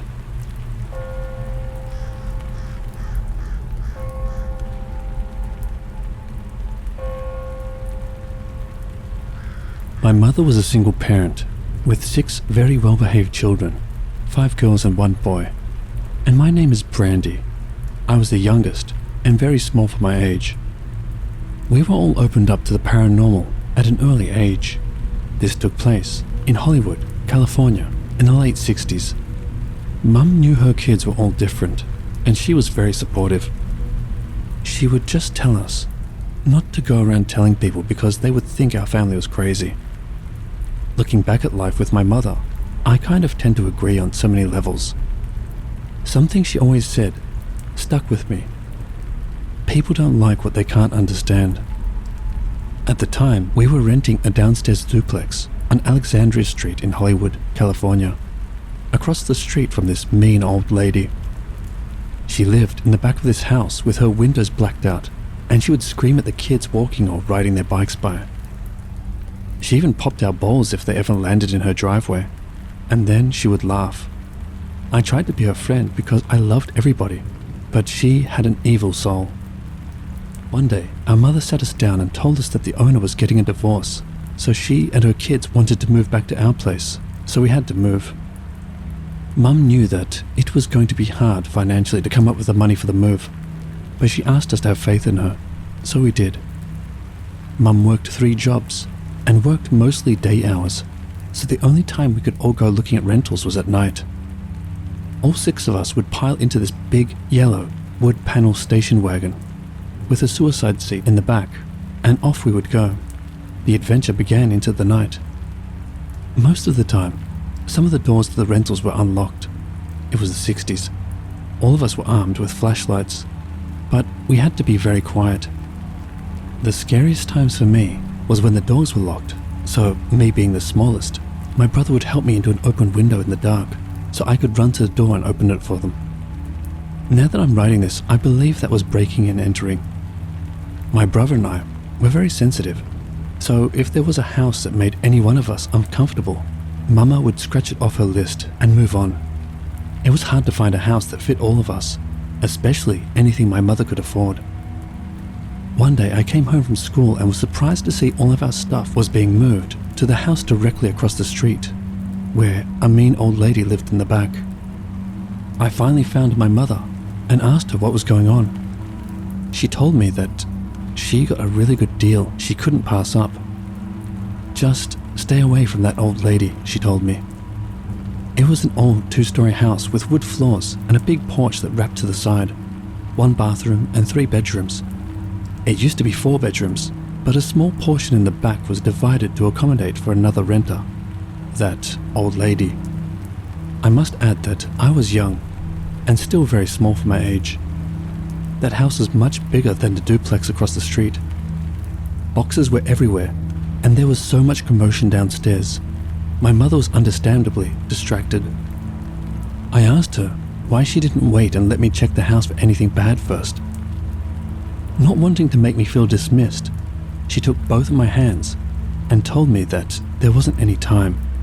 It was a good deal, and I had to take it, and that she also didn't have to use a moving truck. She told me to check it out now and report back to her if anything was wrong. Feeling very important, I went off to investigate. I went into the kitchen, big. I went into the dining room, fancy. And then I started up the stairs. Mum mentioned that there was a bedroom big enough for all of my sisters, a place for all my toys in the hall, and a room for my brother. So I was excited to see this. The staircase was enclosed with a door at the bottom. You went up 4 steps to a landing where it turned to the right, then proceeded up from there. I got up to the top step when something got me. It felt like 3 cold hands, quickly one after the other, grabbed around my throat with such force. I tried to scream, but the grip was getting tighter. I thought my vocal cords were being crushed.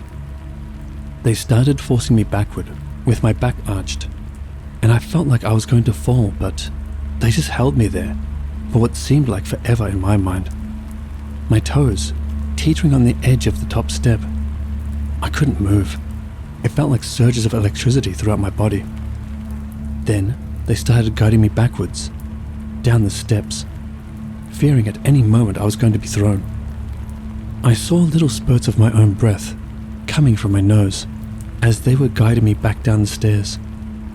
I could feel only the edge of the steps graze the tips of my toes while I was trying to grip my foot on each step as I was being forced down the stairs. They led me to the landing and pressed my back against the wall. It felt like 1,000 weights were pressing against my chest, still hardly touching the floor. I was starting to pass out when I heard a voice in my head say to me, "You are strong. You have faith." In my mind, I saw a white glowing light all around me, and I said the only word that came to my mind, Om, which is the universal sound of God. They then lessened their grip ever so slightly, but it was enough for me to drop to the floor and run down to my mother. "Please, Mum, please, we can't live here, please." I told her what happened, but she said it was too late. We had no money and nowhere else to go. It wasn't long before everyone else in the family had their own experiences. We all hated that house, but we had to endure it until we could afford to move again.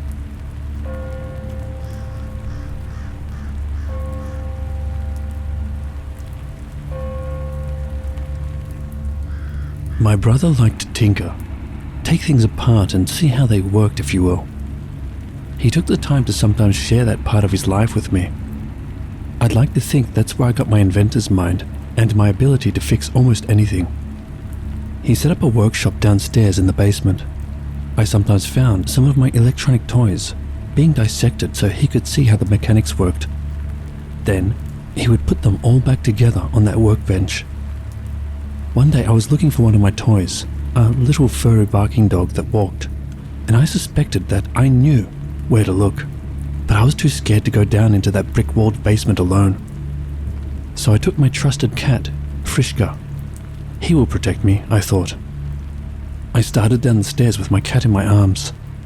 I got almost to the bottom step when the lights went out and the door to the house slammed shut. Scared to death, I felt for the railing and started to run back up when I saw something. The house was on 3-foot stilts from the ground, so normally you could see the moonlight from under the house through the vents to the outside. Something moving was blocking the light out and quickly coming towards me. It almost looked like a billowing black smoke from the back of the house. Just then, my loving cat Frischka hissed and clawed me for the very first time to get away. He jumped from my arms and escaped through one of the grates on the other side. I ran up the stairs as fast as I could, with my heart pounding out of my chest. I grabbed the door handle and jiggled it back and forth, thinking it was stuck. I heard a loud, long exhale behind me, followed by the smell of rotten eggs. The door finally opened and I slammed and locked it behind me. When I told my brother, he said that he never felt good down there, and he kept the door always locked after that. My family was very involved in the temple.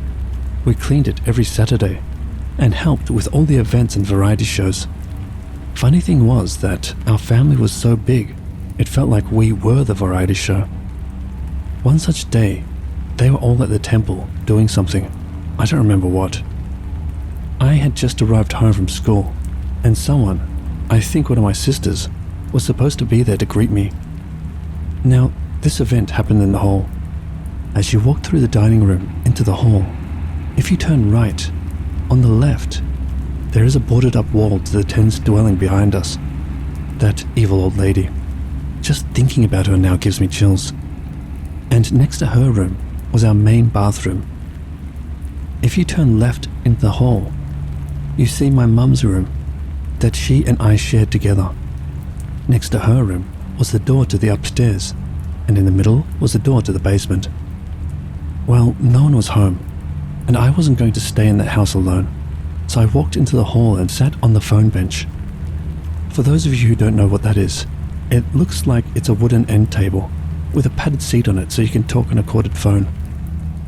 Anyway, earlier I saw my friend's dad's car parked across the street, so I knew my friend was home. I figured I would call him and hang out there and just wait for someone to come home. As I'm sitting there, I hear crackling coming from upstairs. It must have been one of my siblings, I thought. So I went to the bottom of the stairs and lean in on one foot. Who's up there? The crackling stopped. Thinking they didn't hear me, I yelled again, this time calling out a few of my sister's names. Still nothing. So I sat back down on the bench and waited for them to come downstairs. It was quiet, not a sound. Just then, to the right of me, it sounded like someone was pressing their body against the other side of the boarded up wall, listening. Then a muffled, quiet, evil giggle. It felt off, really off. The crackling noise started back up again, now coming from the top of the stairs, followed by an ear-piercing ringing inside my head. Feeling uncomfortable, I picked up the phone, not taking my eyes off the staircase. I dialed my friend's number, and before I could even say hello, I could see it as it turned the corner of the staircase on the landing. It was huge. There were what looked like hundreds of eyes all over, and it was pulsating red to amber. The deafening sound of crackling was coming from it, with sparks flashing all over its form. It was slowly gliding down the stairs, coming towards me. I then heard more prominent laughter, almost like a cackle, coming from behind that wall. I ran. I dropped the phone and ran straight over to my friend's house until someone came home.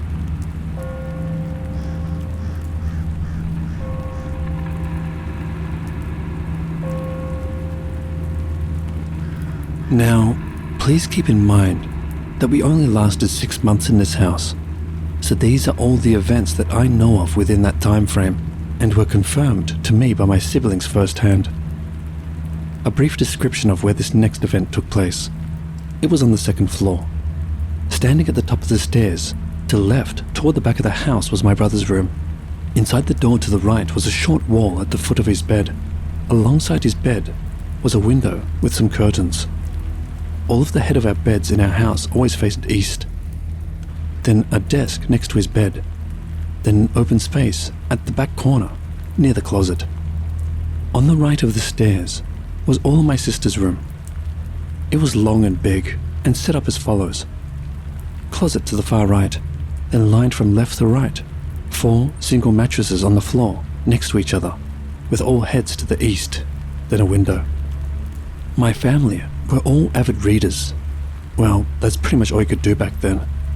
Late one night, about 2 a.m, my sisters were all lying on their beds, reading, when my brother burst open the door, white as a ghost, grabbing his neck, grasping for air frantically, telling them all to go downstairs.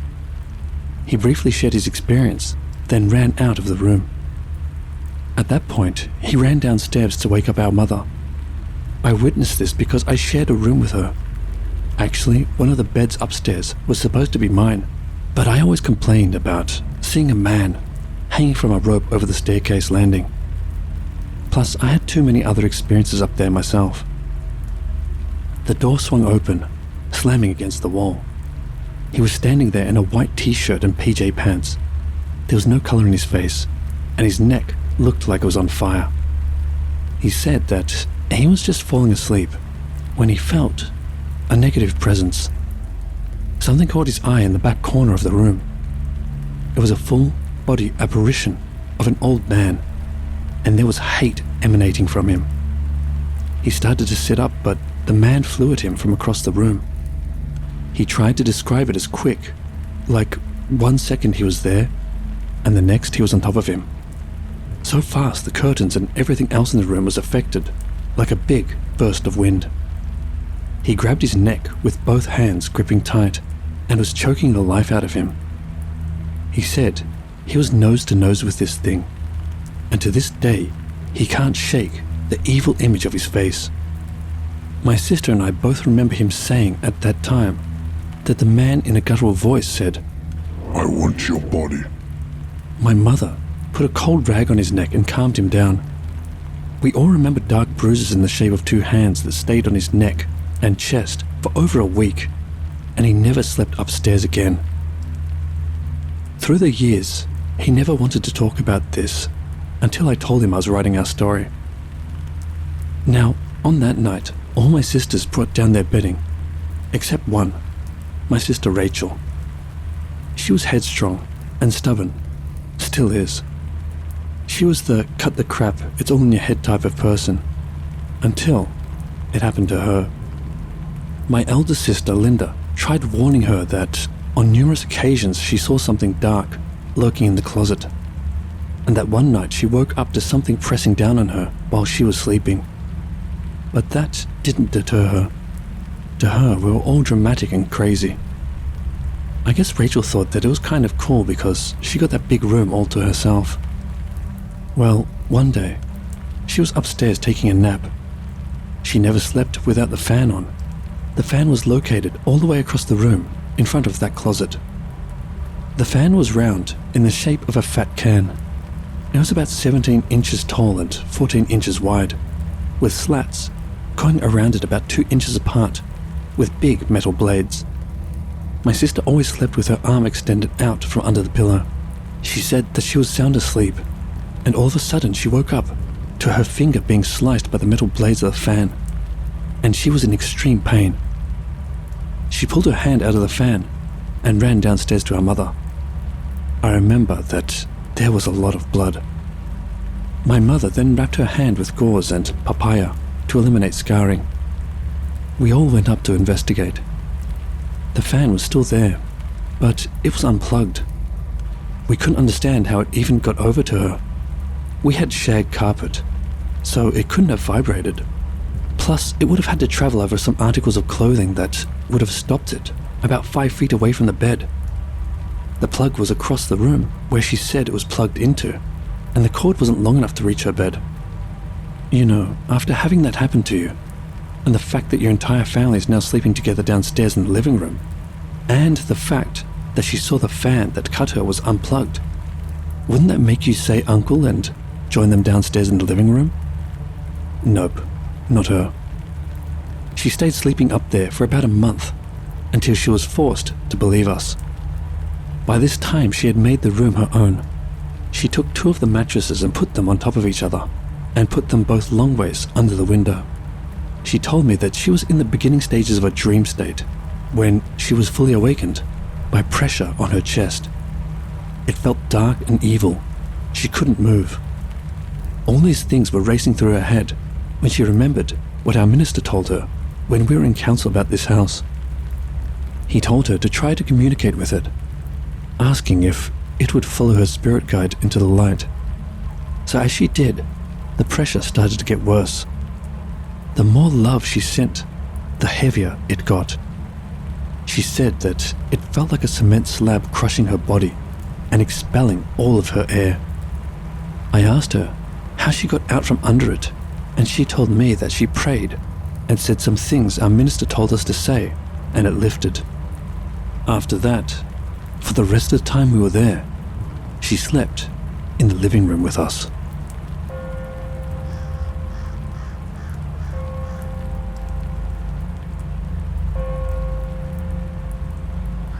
Living there was hell. Every chance that old lady got, she tormented me. My brother and I saw through her screen door some dolls that looked like us, made out of our own trash with things stabbed into them, on her coffee table. She used to watch me through her screen door while I was playing. She would stand outside our kitchen door and stare at us cooking. My sister Melanie was in the bathroom, and we heard her shuffling on the other side.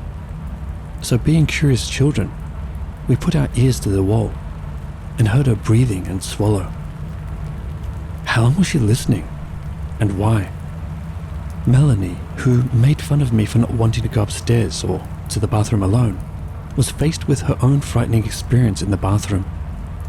When she was in the shower washing her face, she opened her eyes and saw a face looking back at her in the shower with her. So after that, I had to sit in the bathroom with her, and I felt very selfishly justified because not 2 weeks earlier, she thought it would be funny, so she took all of my art stuff and put them on the top of the stairs. So when I went up to get them, I was scared to death when I turned around to run downstairs and saw a man hanging by his neck over the landing. One day my mother gave me instructions to water the plants outside, and the water handle was outside our kitchen door. All I know is that my hand was on the handle, and she just appeared behind me, almost pressing against my back, with her hand over mine on the handle. I looked up at her in shock, and our eyes met. There was nothing but hate in those blue-grey piercing eyes. She screamed in my face, "No water," as she dug her long nails into my little hand, and her breath smelled of old cheese. I guess my sister Charity saw this from the screen door and agreed that she was fast on top of me. Charity burst out of the door and yelled at her to get away from me, or it would be the first time she beat up an old lady. The lady released my hand, leaving marks on my hand from her nails, and backed off of me. My sister then yelled at her to go home. So many things happened in that short span of 6 months that we were there. We found out that a man did hang himself on the stairway, and someone shot themselves in the closet upstairs. As for the old lady in the back, she was a very bad alcoholic who practiced the dark arts, and my brother and I think voodoo. She blackened out all of her windows to keep the energy pleased. This is what she told the neighbor. No one paid her any mind. All of her food and alcohol were delivered by the store, and she never had any visitors. Everyone thought she was just a crazy old lady, but we knew that there was so much more to her story. I often wondered who she was before this, and what made her that way. What happened to her that was so terrible it made her want to torment others, and even worse, innocent children? Was the evil man in my brother's room connected to her in some way? I guess I will never know. Our minister told us that the house could never be truly cleansed until she was gone.